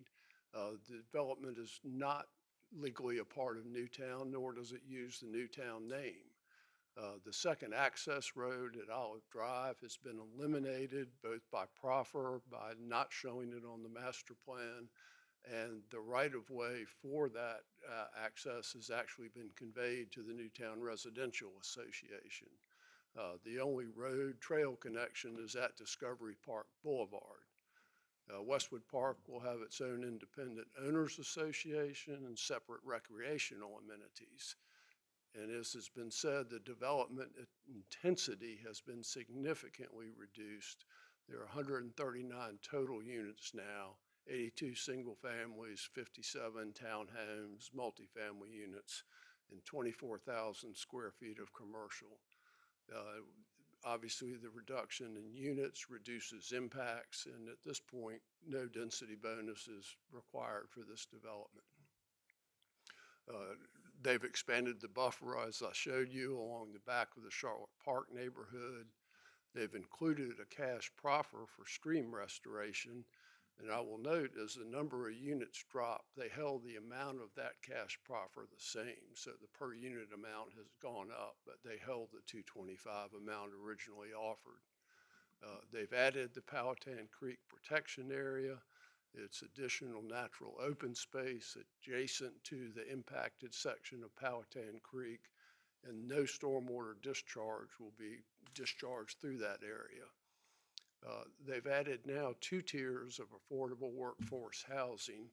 16% of the units will be offered at 80% of AMI and 4% at 60% of AMI, which exceeds the guidance in the comprehensive plan. And a change in that proffer also is that the annual changes in those amounts will be based solely on AMI rather than a construction cost inflator. In the proffer, the initial sale price is specified, which was easy to do just looking at a chart. While they don't plan to rent units, rental rates depend on several variables and are, unit number of bedrooms, unit size, family size, and are determined by the county's neighborhood development department. They have proffered, as was shown, the emergency vehicle access. This is a parcel owned by the Newtown Commercial Association, and this is a maintenance building, I think, of theirs. We have actually gotten the approval of the board of the Commercial Association to extend that emergency access here, hooking into the development right here. With respect to Powhatan Creek, as it's been described, they have proffered the master stormwater management plan at least 3 months prior to any development plan submittal.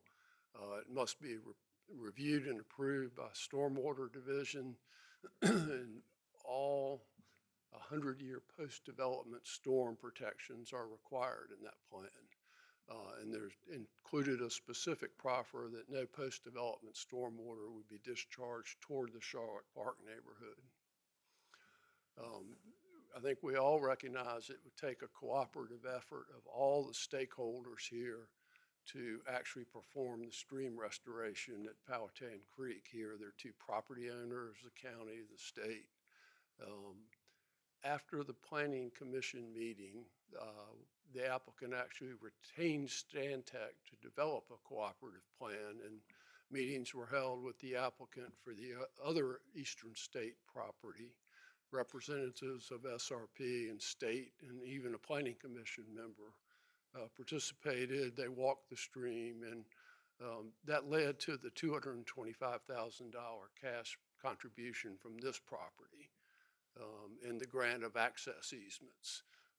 And you're addressing regional historic issues that have caused the impacts to Powhatan Creek in this area. Certainly this property can't solve all the problems there, but it can be a catalyst to start the work. And worst case, the county will have $225,000 to use for the benefit of Powhatan Creek that it wouldn't otherwise have. The applicant has proffered the most current special stormwater criteria, which are the highest level of protection currently required by the county, and again has proffered the Powhatan Creek protection area. We agree with staff's conclusion that this proposal is consistent with the Powhatan Creek watershed study. At this point, we're remiss for not doing it earlier. We'd like to thank staff, particularly Morgan, for working with us on this project, and we obviously agree with their recommendation of approval. The end result of all that work is a project that is consistent with the zoning ordinance and comprehensive plan. The property is within the PSA and is located dead center in the center of the county where you would want to funnel development. It proposes a density significantly lower than the density suggested in the recently adopted comprehensive plan designation, but it has what we believe is the right mix of residential and commercial development to be successful while minimizing the impacts from the development. They've met the request with respect to Westwood from the Newtown Residential Association. They've addressed workforce affordable housing, again in excess of comprehensive plan suggestions. There was a positive cumulative fiscal impact from this project. It meets the adequate public schools facility test, meets the adequate transportation facilities test. It provides additional buffering to Newtown residential areas. It's consistent with the Powhatan Creek watershed study. There's a proffered master utilities plan that will identify any needed improvements, including off-site improvements necessary to serve this project, which would have to be performed by this project. There's a phasing proffer. They're proffered design guides prepared by John Hopke provided for review by the Newtown Design Review Board. And the project will provide new customers for businesses in Newtown who are excited about the prospect of this development. The impacts from this proposal are all mitigated. We think it's a project that will benefit the county and Newtown, and we would respectfully ask you all to approve it. And we would, of course, be glad to try to answer any questions you have. Thank you, Mr. Getty. Let me just ask if anybody has any questions that can't hold off for a few minutes. Otherwise, I'll go ahead and invite the other public speakers, and then we can have questions for the applicant. Any Thank you. Okay. Keith Freeland.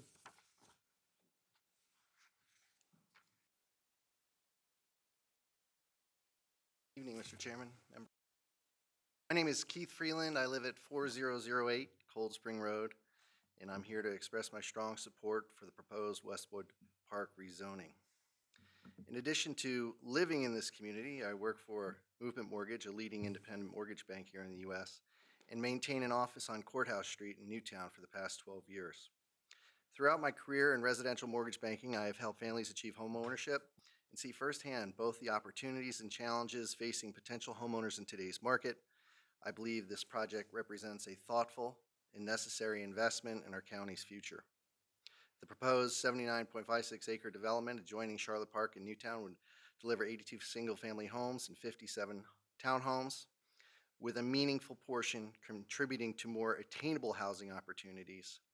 The inclusion of approximately 24,000 square feet of commercial space will further support a diverse and growing community. I've also had the opportunity to work alongside James City County and Virginia Housing to assist first-time homebuyers in taking the important step of building a long-term financial stability through homeownership right here in Newtown. Over the past several years, housing availability and affordability have become increasingly challenging. Projects like Westwood Park help address those gaps in a responsible and forward-thinking way. Notably, approximately 20% of this project is expected to focus on affordable housing, further supporting accessibility for a broader range of residents. Westwood Park offers a balanced approach to growth by expanding housing options while incorporating parks, a pool, and other community amenities that contribute to a walkable, vibrant neighborhood. Developments like this not only enhance quality of life for current residents, but also help strengthen the county's long-term tax base. I have personally seen the positive momentum in the area through well-attended community events such as the James City County Concert Series and recent gatherings in Sullivan Square for the World Cup. These experiences reflect a growing sense of community and connection that developments like Westwood Park can continue to foster. I recognize the concerns have been raised regarding traffic and stormwater management, and I appreciate the applicant's efforts to refine the plan in response. Responsible growth requires thoughtful collaboration, and it's encouraging to see those considerations being addressed. Given the region's strong housing demand and limited inventory, it's important to support a well-designed developments in appropriate locations. Westwood Park represents an opportunity to promote smart growth, expand housing access, and ensure that James City County remains an attractive and attainable place to live and work. Thank you for your time and consideration. I respectfully ask for your support for the approval of Westwood Park rezoning applications. Thank you. Thank you, Mr. Freeland. Mr. Henderson.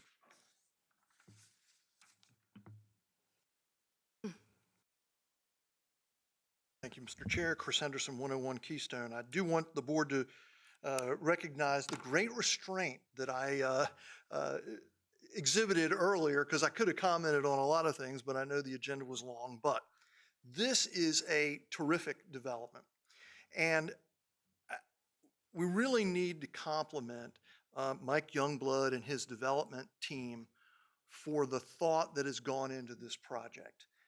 Newtown is a world-class type of community. So when people come to James City County and they ask about our downtown, it is Newtown, and that is our downtown area. And this project completes a vision that was begun over 30 years ago and was partially articulated through the Crossroads studies the Crossroads study that I had the opportunity to participate in, and I believe that was 1996, that looked at land that was owned by the Commonwealth and land that was owned by William and Mary, and how should that integrate into Newtown. And this plan is perfectly compatible, although I could argue that it doesn't go far enough and that we should have supported greater density than what is currently being offered because we have demand for housing, particularly affordable housing, within the PSA. So this location becomes walkable for many. You could actually walk to Main Street. It would be a bit of a hike, but you still can get there. And so it's a logical extension of Newtown, and it's a shame that the Newtown folks didn't embrace the opportunity and include it in their overall plan, because I think that would have added even more value, but they had their reasons.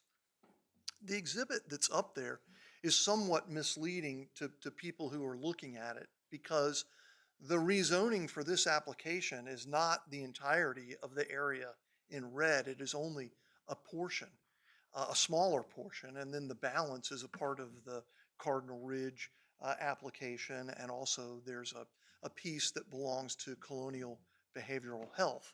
I think that's 13 acres there. So for those that are looking at it and wondering, well, why does it show that? That's a great question. It's not actually part of the application on which you will be voting this evening. But I would say that on balance, this is a project that is worthy of support. I think it is needed. It is within the PSA. This is the area that we have defined where we want development. It is the area that is serviced by utilities, and it is an area that can accommodate this type of development. So I want to urge the board to approve this, and let's end the 6-year saga for the developer and the land seller, and let's move this along. 6 years is too long, and we wonder why we don't have affordable housing in James City County. And it's exactly this type of process that burdens projects that could bring significant value to our community. Thank you. Please forgive me if I have this wrong, but it's Summer Roan?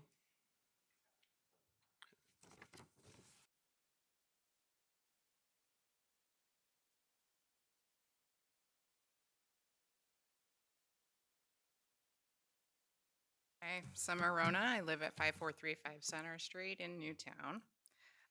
Previously, when I was president of the Newtown Residential Association, I had some rather strong objections to Westwood Park. I'm no longer affiliated with the HOA. I am still a resident there, so I'm speaking just for myself tonight. But I wanted to come and take the opportunity to share that my opinion of Westwood Park has changed considerably. And that is down to the fact that the developer has addressed the concerns I had with the development, the same way that they have of other Newtown residents before me. So this is the benefit for us of working with a smaller local developer who's wanting to be a good neighbor. We asked for changes, they responded, and I think Westwood Park is a better designed neighborhood because of that. So given the current concept and the proffers with the reduced home density, increased green space in general, especially the buffer between their neighborhood and Charlotte Park, increased passive park space, and the diversity of home types with affordable housing, I think Westwood Park would be a great neighbor to Newtown, and would be a lovely community for the people who would live and work there in the future. Thank you for your time tonight. Thank you very much. Andrew Huckleby, is that?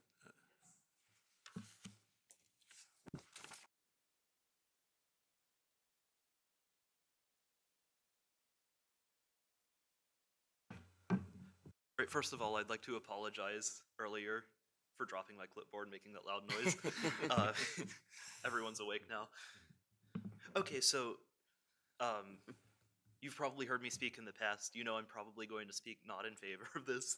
I have a couple things that I noticed in, I guess starting in the agenda packet, just in order. The proffers, so the affordable housing units, we all know it says at least 16%, 80% AMI, and at least 4%, 60 AMI. In it, there's a big or, because it says that they're for sale or rent. It'd be kind of nice to know what percentage will be for rent or for sale. Because I don't know if the developer's wanting to rent them or sell them to a rental agency or anything like that, but that makes a difference, I think.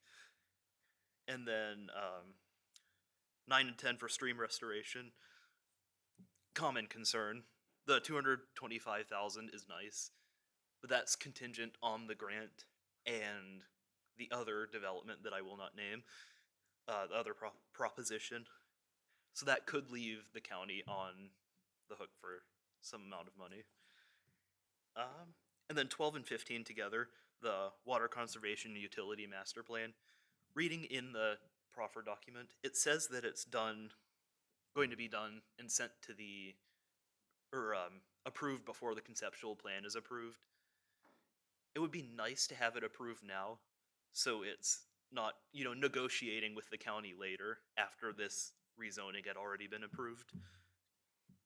And then that concludes what I have for the wait, no, it doesn't. I made a note. Proffer 17, which was mentioned earlier, the emergency access. That seemingly also goes right into Discovery Park Boulevard. I'm wondering if that will be a hindrance should the emergency access be needed. Now that's concluded. My fiscal impact analysis, 171,000 a year, I think is what it was. Yeah, 171,305 isn't amazing.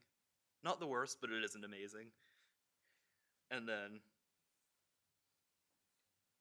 the usual, the commercial square footage, 24,000 square feet. It's not necessarily guaranteed to be leased immediately. And another question, kind of similar to the affordable housing units, will it be leased by the developer or will it be sold, or a combination of both? That would be nice to know. And then in the presentation, which is very nice by the way, that Mr. Gaddy gave, it said that there was a 200-foot buffer from the south neighboring community to the nearest building. It looked like that was maybe to the building. Be nice to clarify if that's to the nearest building or the road, because that might make a difference on sight lines and so on and so forth. All right, that's all I have. Thank you. Thank you very much. That's the end of the speaker cards. So close the public hearing and look to the board for discussion and or motion. Can I start? I remember 6 years ago when this company came to the Planning Commission. At that point, one of the things that the Newtown residents came to the meeting for to complain about this proposal was that they didn't want Discovery Park Boulevard to go into this community. So you all remember that. They said they didn't want anybody to go in there, they didn't want a road in there, and then at the end of, I think it was more than one hearing, they said, well, we'll just put a walkway so you can walk over to Discovery Park, to Newtown and shop and all of that. So the point of my question with this is, at that point, where was your road in there going to be? Because you know me, I want two roads, not an emergency exit, two roads for access in and out of there. If something happens, that other emergency exit is probably from here to there. That doesn't help the people all the way in the back.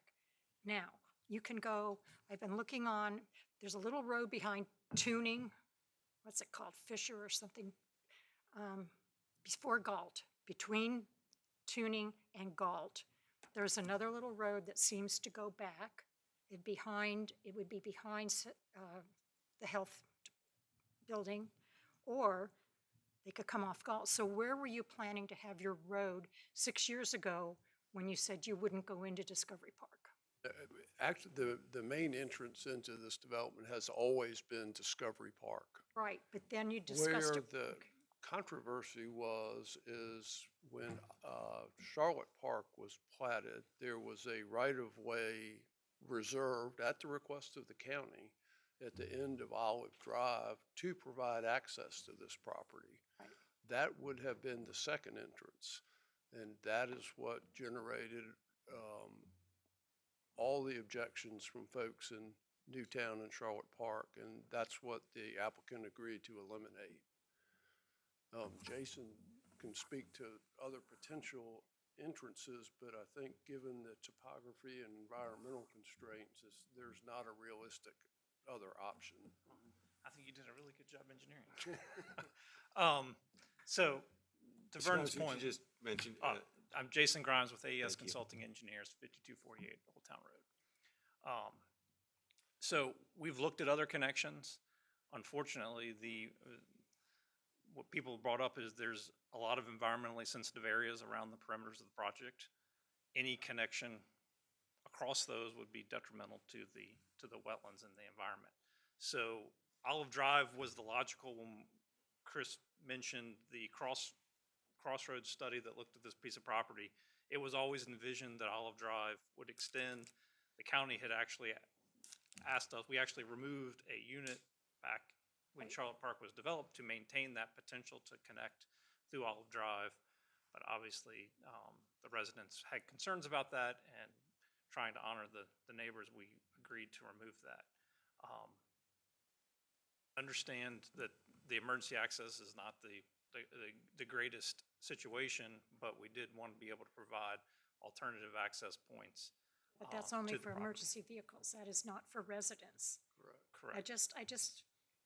I think the development is beautiful and what you're doing is beautiful. But I would not buy a house back there knowing there was one road in and one road out. Seriously, you have to think about safety.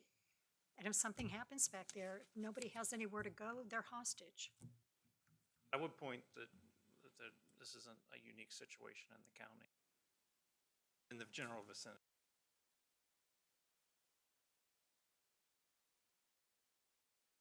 Other comments or questions?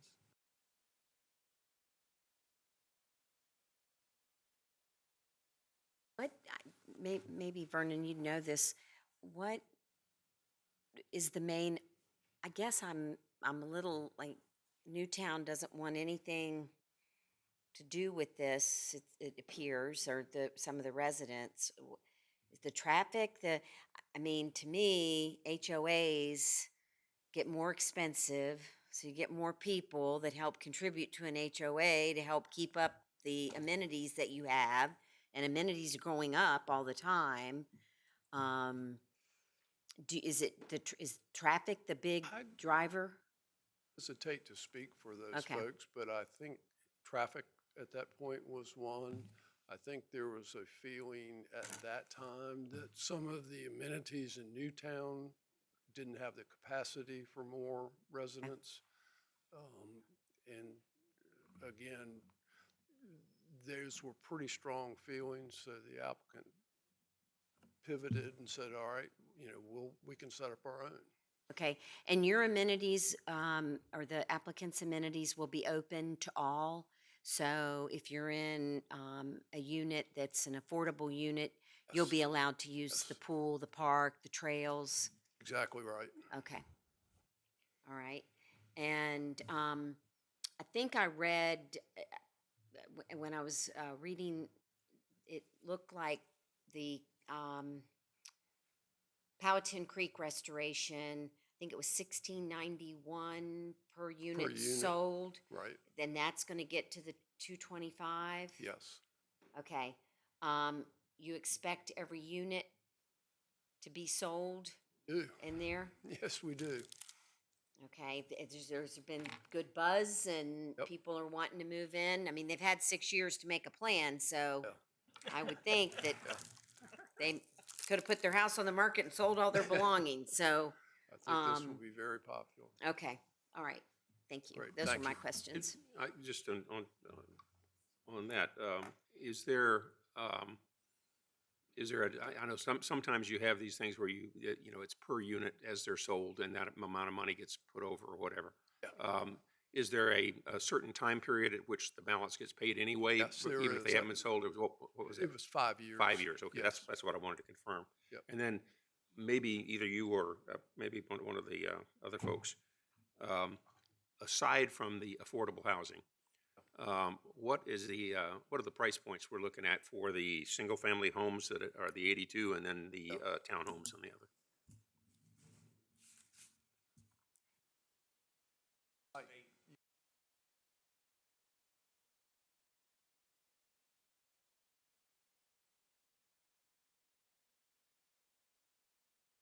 Mike Youngblood. I'm sorry, the question again was the price Yeah, range? the price points, because I know when we were talking about the fiscal analysis, we do the counties and you do your fiscal analysis and everything, and there's a little differentiation based upon what the revenues. In other words, your projection are that they will produce greater tax revenues than our model produces. And I think the assumption behind that is based upon certain price points that you expect that these houses will sell for. And so I'm trying to get a better feel for what those price points are for the market rate houses that are the individual, 80 of the 82 individual houses, or the townhomes that are regular market rate. What we have to go on at this point is our company has been involved in the sale of the detached homes in Newtown since the beginning. And so that is our current barometer for what we would anticipate prices to be. And right now, they're about 700 to $1 million, 700,000 to $1 million for the detached homes. That would, in this case, the home sites that we're providing as opposed to the ones that are currently in Newtown. These are larger home sites with green space not only behind them, but on either side of it. So we have an opportunity to at least match that in terms of price for the detached homes. And how about the townhomes? What do you Well, expect? the townhouses, half of them will be affordable homes. We provided all the affordable homes in the Newtown community, and so so half of them will be at the prices. I think now they're they're the what he proffered. But I'm thinking The market rate. The market rate ones. The market rate ones would be. Right now, we're in the 475, 500 range to 475 to about 600. My son does the selling, Michael. He probably so he's been doing the sales. He has a better feel for it. Thank you. That helps.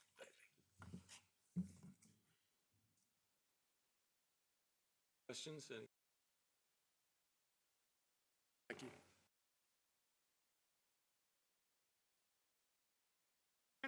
Not a particular question, just more comments. It obviously came in on the tail end of this project. But what I see echoes one of the speakers is that the developers have bent over backwards time and time and time again. And in many conversations, lower density is always going to be a plus in the column for me. I wish this development were somewhere else because the biggest hangup is the Powhatan Creek watershed issues. I had a conversation with our planning department beforehand to ask some additional questions. Just a variety of scenarios. We know this is not the only project that is proposed here. To me, 139 units is a whole lot different than 1,000 units on a scale of 10, if you're good at math. Or if you're not, that's the easy one. But also that if it were to go forward and in full transparency, I'm still not sure where I am as of right now because to me, the plus and negative columns are pretty equivalent. And that's after reading, I don't know how many emails, all of the feedback that was sent, all the comments over the months. But if we were to go forward and had the money for the Powhatan Creek watershed restoration, that does not obligate us to anything else. Regardless, something needs to happen with this property. The state needs to get in on this, as far as I'm concerned. They've owned the property for how long? And, you know, I think that the damage goes back 25-ish years or more, and the state just hasn't done anything to maintain it.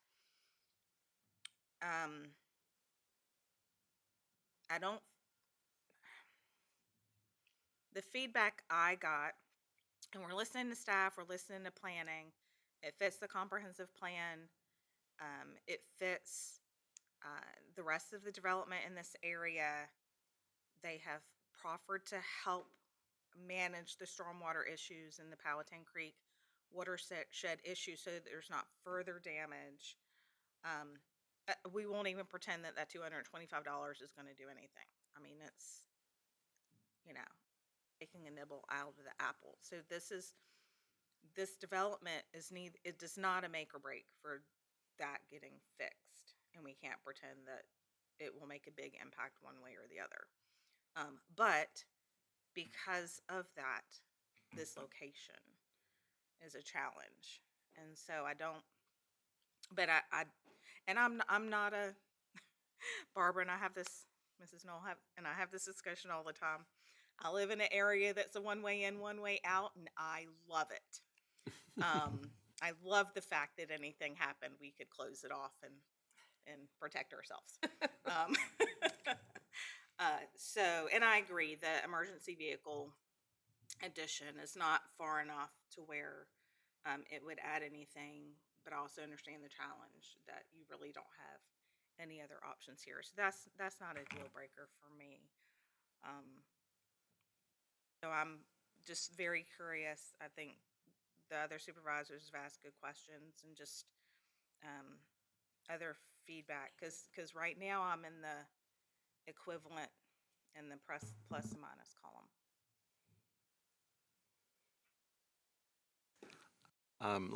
Let me just weigh in a little bit on this.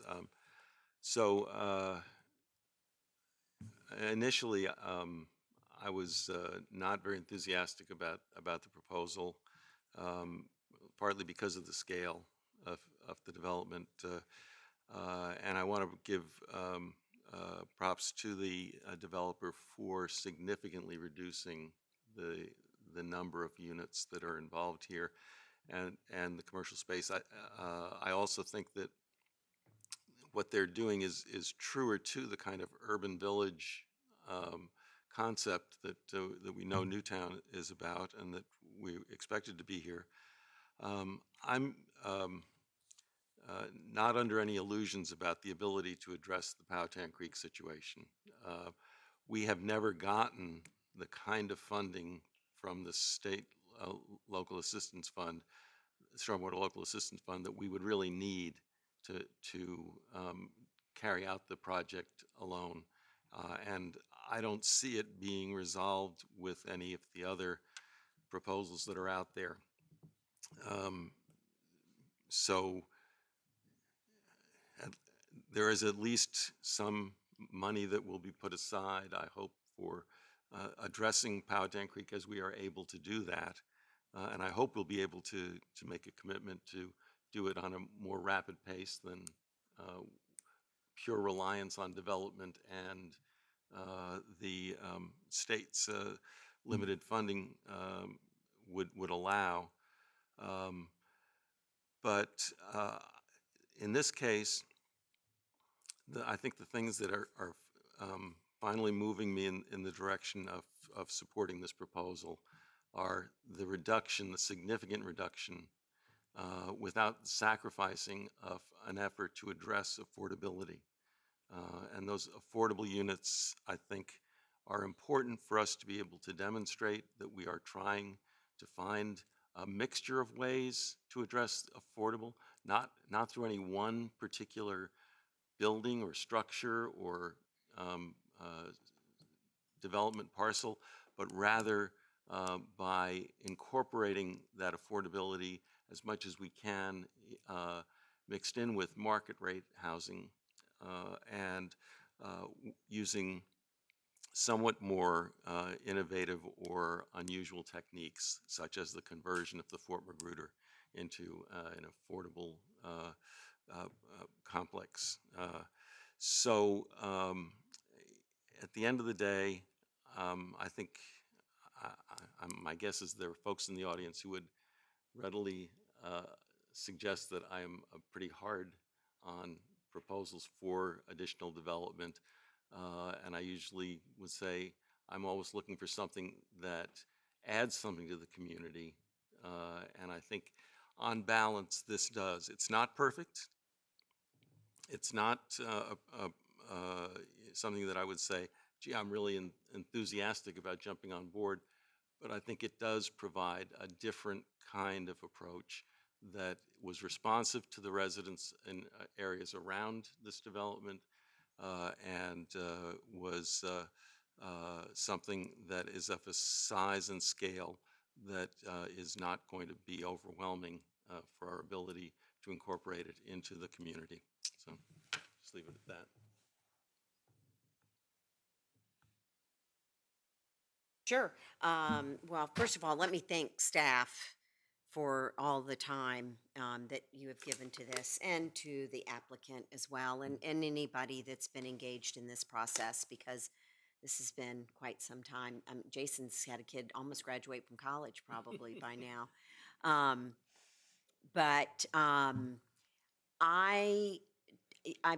The Powhatan Creek is of great concern.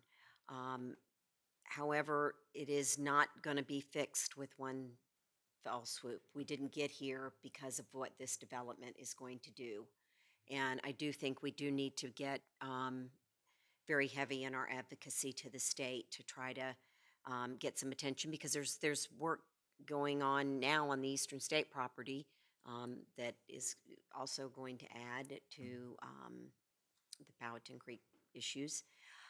For me, the affordable housing, because when we just say no to housing, we leave, and when people say we can't afford to live here because we've not put any affordable housing out there, and I just don't think that's the answer. And I also think you have to have, I think this is a very attractive development, and I think we want to have people come to our community who maybe they work here, maybe they don't, but often I will see on a college social media page, an engineer has gotten a job in Newport News and at shipbuilding, for example, and where's a place to live? Where's someplace new and inviting that, and we don't get mentioned that often. And I think we need to be able to attract young people and their families to come live here and be a part of this community. I think that we want that, and I think this type of development will do that. And I do appreciate the concessions made. It does make it more palatable. And we're down from the number of units to the commercial aspect as well. But I do hope the commercial aspect is successful if it should pass. So again, just my appreciation to everybody for all the work that's gone into it, and for the people that express their opinion, yay or nay, on it. So thanks for sticking with it.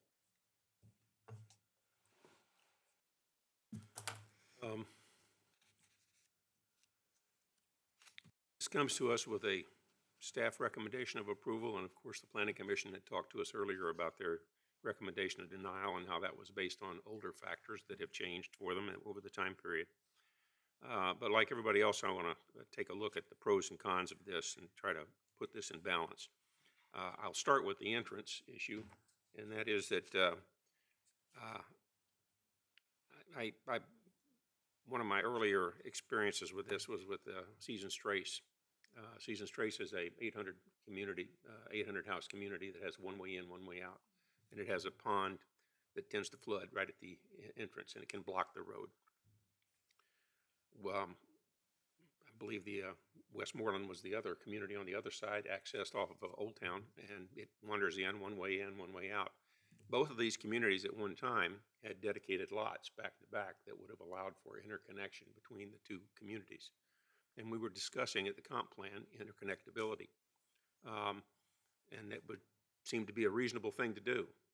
And what we found out very quickly was that nobody in either community wanted those guys in that other community driving through their community. And they went out of their way to make sure it didn't happen.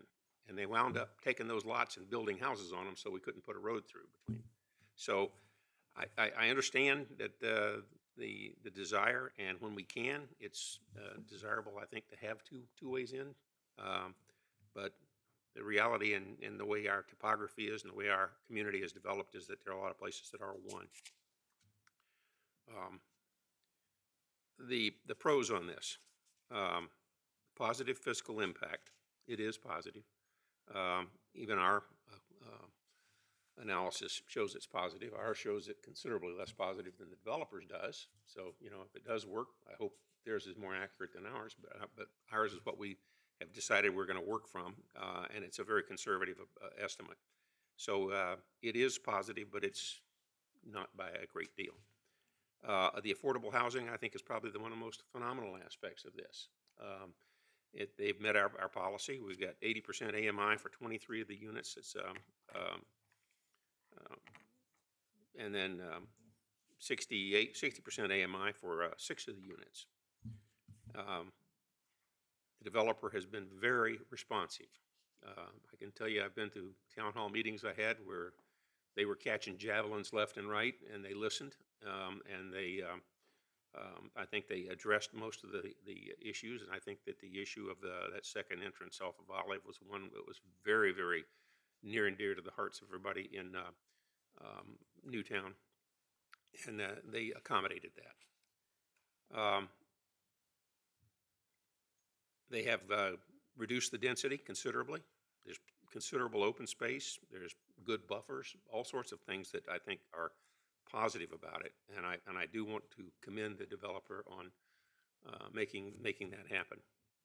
The cons, you can recall that when we did do the land use and change the land use designation from public lands, we took it to mixed use level 1.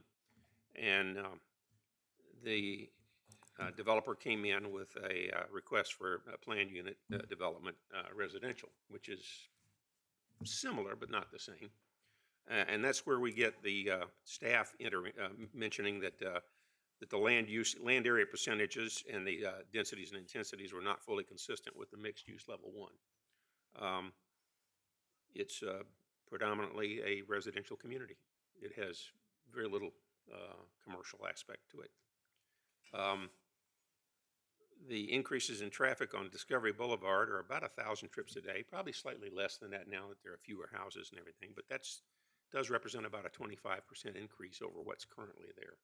I think the road can handle it, but it's going to create more other issues with traffic, I think. There is a concern about the cumulative impact it does generate 40 school kids. In and of itself, that's probably sustainable with this community, but as we all know, it's not just this community, it's all of the others that out there that have been approved that haven't been built, that can get built, that all of a sudden weigh in on us. And the only other thing I had about the affordable housing was that the uncertainty. We have affordable housing for sale or affordable housing for rent, and both options are there, but it's left up to the developer. So we could wind up with 100% of them for sale or 100% of them for rent. We don't know. My guess is that they will probably be all likely for sale. But recognizing that is a limitation we have. The other thing is that this lies pretty predominantly in subwatershed 208 of the Powhatan Creek watershed. And even before this development, that subwatershed is non-supporting. That means basically that things can't live in it. It's becoming, instead of a creek or a watershed, viable watershed, it's becoming basically open sewage way. This project would add to that. I think it bumps it up to about 33%. Those things back and forth, they all seem to fairly well even out. But there are two things that I think drive me to a decision, and what I would call the deal breakers.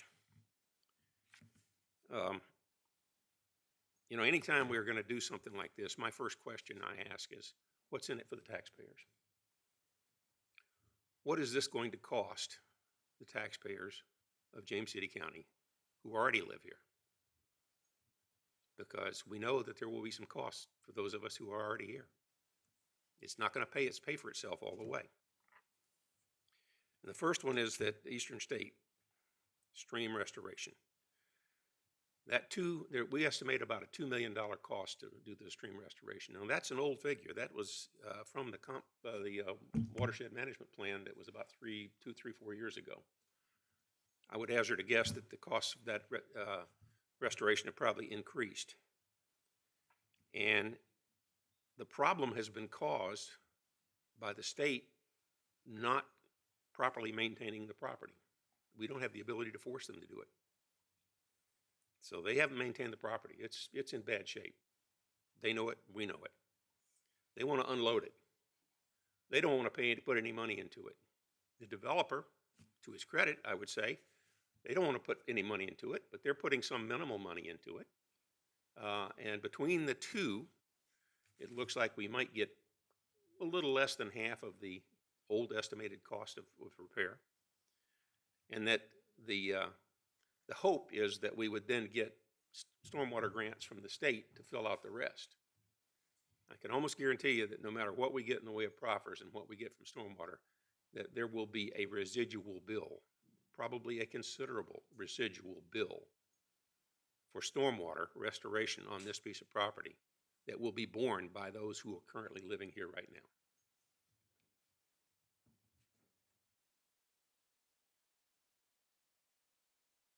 I don't know. I'm not willing to saddle our taxpayers with fixing what was a known problem without having a firm commitment that that could be paid for without having to dip into our taxpayers' pockets. The second, and this is probably even more concerning to me, is that we have very serious JCSA and HRSD sewer limitations. I mentioned earlier, I would mention that we are already operating under a consent agreement with the EPA. And I don't have the answer to whether who gets fined or whether we've been fined or who pays that. I can tell you right now, it's probably paid for by the ratepayers of either HRSD or JCSA. And there are two aspects to this, because we collect as JCSA the sewage, and we take it and force it into a central force main that runs the entire length of the county all the way down to the facility for HRSD at the lower end of the county. And what happens is during these big wet weather events, when the water pressure intrudes into this system, and it raises the pressure to the point where our force mains cannot force anything more into that force main, and it backs up.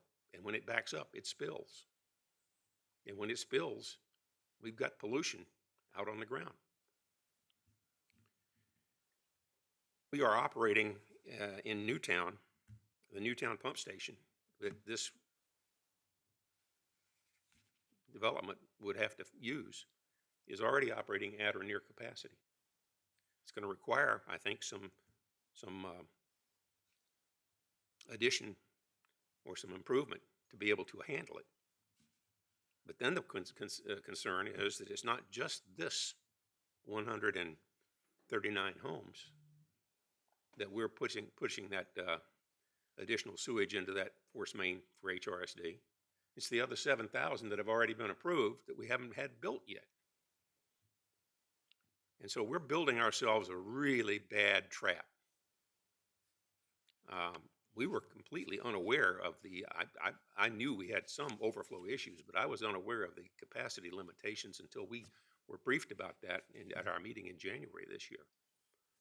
We have meetings coming up, I believe, with HRSD, where they're going to come to our work sessions and talk to us about it. But I can tell you, fixing that problem is not going to be something that's easy. It's going to be a long-term fix. There will be some interim steps, maybe some storage tanks or a few things like that. That just kicks the can. It doesn't fix the problem. Fixing the problem is a major infrastructure investment that will be paid for by whoever uses the facilities. Who's that? All of us taxpayers. I don't know how much we're going to have to foot. I don't know how much HRSD in general would have to foot. Those are things we need to discuss.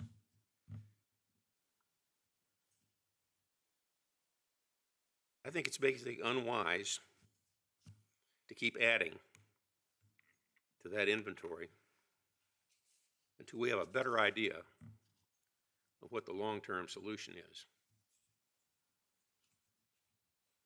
So those are the things I'm having to consider as I weigh my vote tonight. Any other comments, discussions, motion?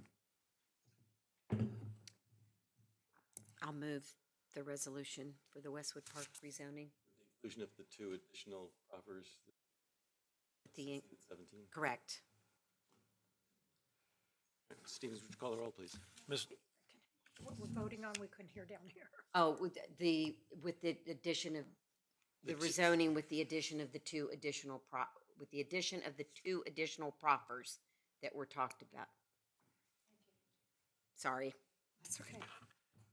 Ms. Knoll? Ms. Wainwright? Aye. Mr. Eisenhower? No. Ms. Larson? Aye. Mr. McGlinnan? Aye. Motion carries. Okay.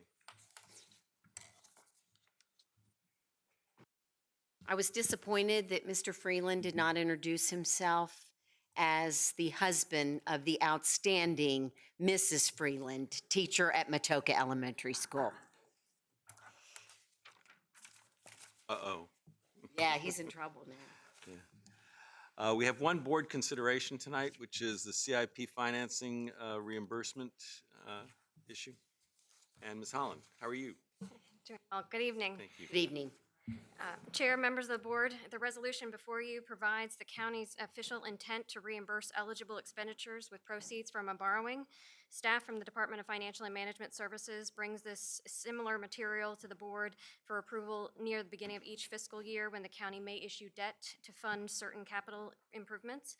The county's recently adopted CIP included anticipated debt funding for certain project, and this material outlines expenditures that would be eligible for reimbursement with any related debt proceeds, including cost of issuance and certain preliminary project expenditures. Staff recommends approval of the resolution, but are there any questions? Any questions for Holland? Not, do I have a motion? Motion approved. Motion to approve. Mr. Stevens, just call the roll, please. Mr. Eisenhower? Aye. Ms. Larson? Aye. Ms. Wainwright? No. Ms. Knoll? Mr. McGlinnan? Aye. Motion carries. Okay. We now move on to board requests and directives. Ms. Wainwright? Hi. It's amazing how much longer one extra week in between meetings feels. Had to go back further in my calendar. To go back and see after our last meeting, we all got to have the pleasure of experiencing the ribbon cutting at the new Sports and Events Center. I was very pleased with the crowd that was there that day. There were a lot of people excited about it. I've gotten a lot of questions about it since the grand opening, and I keep telling people you're just going to have to go check it out because it's not really easy to describe in words. It was a great day, a great event, very well organized, and a good culmination of all of the planning and time and energy spent. Wrapped up VACO planning training, and of course we had a school liaison committee. I do want to pause there briefly. We got a really thorough presentation of the rezoning for the schools. Growth always comes with growing pains, and schools are very personal to people. And the idea of moving schools in the middle of whatever level students are in is very difficult, more so for some people than others. There's been a lot of feedback. My recommendation was just to keep communicating, because there's a lot of negative narratives and misconceptions about the rezoning that have proliferated in our community. And truly, I think, from what I've seen, the school board and the superintendent and the organization that they've hired to help with this massive project have done everything that they can to make our growth and our future of our schools be as healthy and balanced as possible. We have some schools that are way over capacity, and I even had a chat with a friend who lives near one of them and works with preschool students who currently filter into that school and no longer will, and had to explain that if those kids didn't get moved to another school, then other students would have to go past that school to get to their school. And with these big communities that we have and that are growing, there's just no way to keep everybody where they want to be. So I just encourage the community to really look at the information and everything that has been involved in that decision making, and not just adopt narratives that are sometimes catching like wildfire.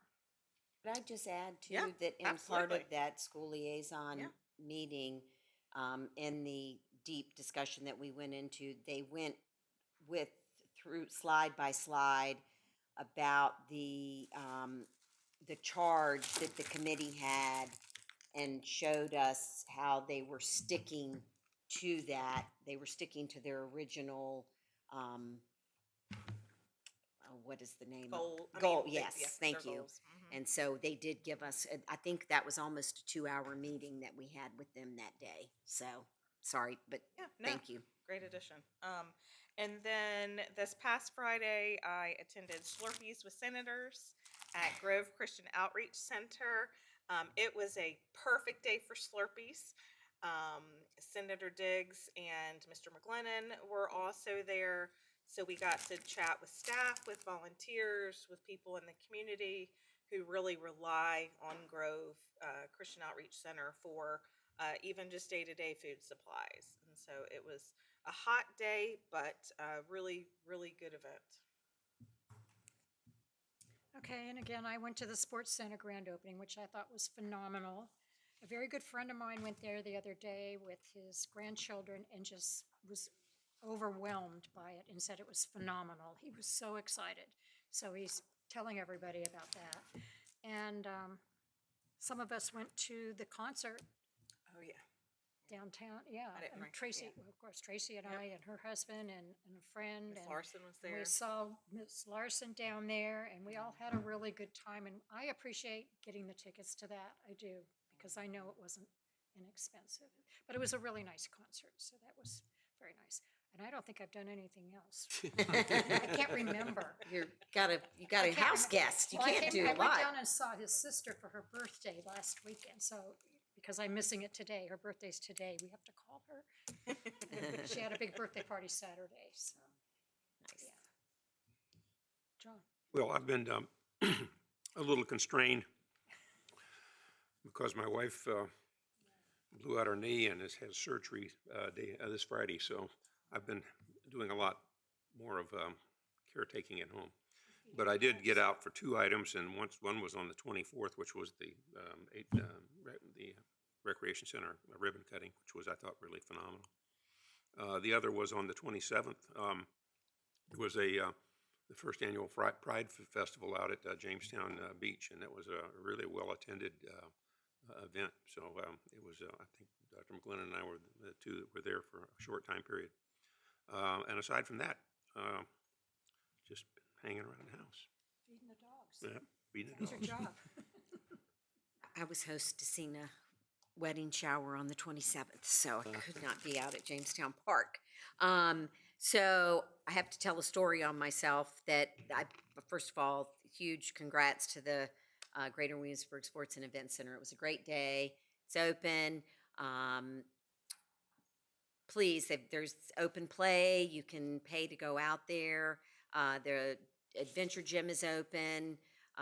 It's a lot to do when it's really hot outside, so I encourage citizens. It's a great opportunity to go out and see it and do some of the things that you can do. You can also play mahjong, bridge, cards in the lobby, and there's a cafe there. Can't bring in outside food and drinks, but there is a cafe there that you can use while you're socializing. But when I was introducing the soccer player, I said FIFA, and because I don't know anything about soccer, and I came right off, and this is right before the World Cup, and I came right off, and my kids were like, "Mom, it's FIFA," and I'm like, "Oh, I'm sorry, I had no idea. Now I know. My apologies to soccer people all around." School liaison meeting, I just want to follow up on what Supervisor Wainwright said. It was an excellent discussion, I thought, and more discussion. We have moving ahead with putting things on the agenda to talk about as we move forward, and I believe we're due to meet again before the end, right at the end of the month, to get an update. And their redistricting committee is meeting 3 more times, I think they said, before they'll have the final map. Also, I have had a Williamsburg Tourism Council Finance meeting. Just again, a reminder, those are open to the public. If anyone is interested in attending, please let me know. I can get you the schedule. And then the Greater Williamsburg Chamber of Commerce Board of Directors met last week and got an update, and it was a pretty positive update.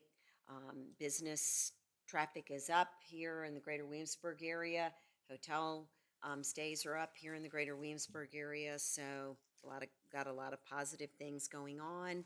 And so it's been busy, and it doesn't seem like summer's much of a, there's not a whole lot of lag time. So Mrs. Borman couldn't be with us tonight, but I think it's a good reminder. Pick up your trash. I've seen a lot of trash out there. Pick up your trash. Be neat, people. Come on. Do that for Peg. Yes, that's right. We need to trash talk for her. So. And we want to wish Ms. Borman good health and speedy recovery from the hospital.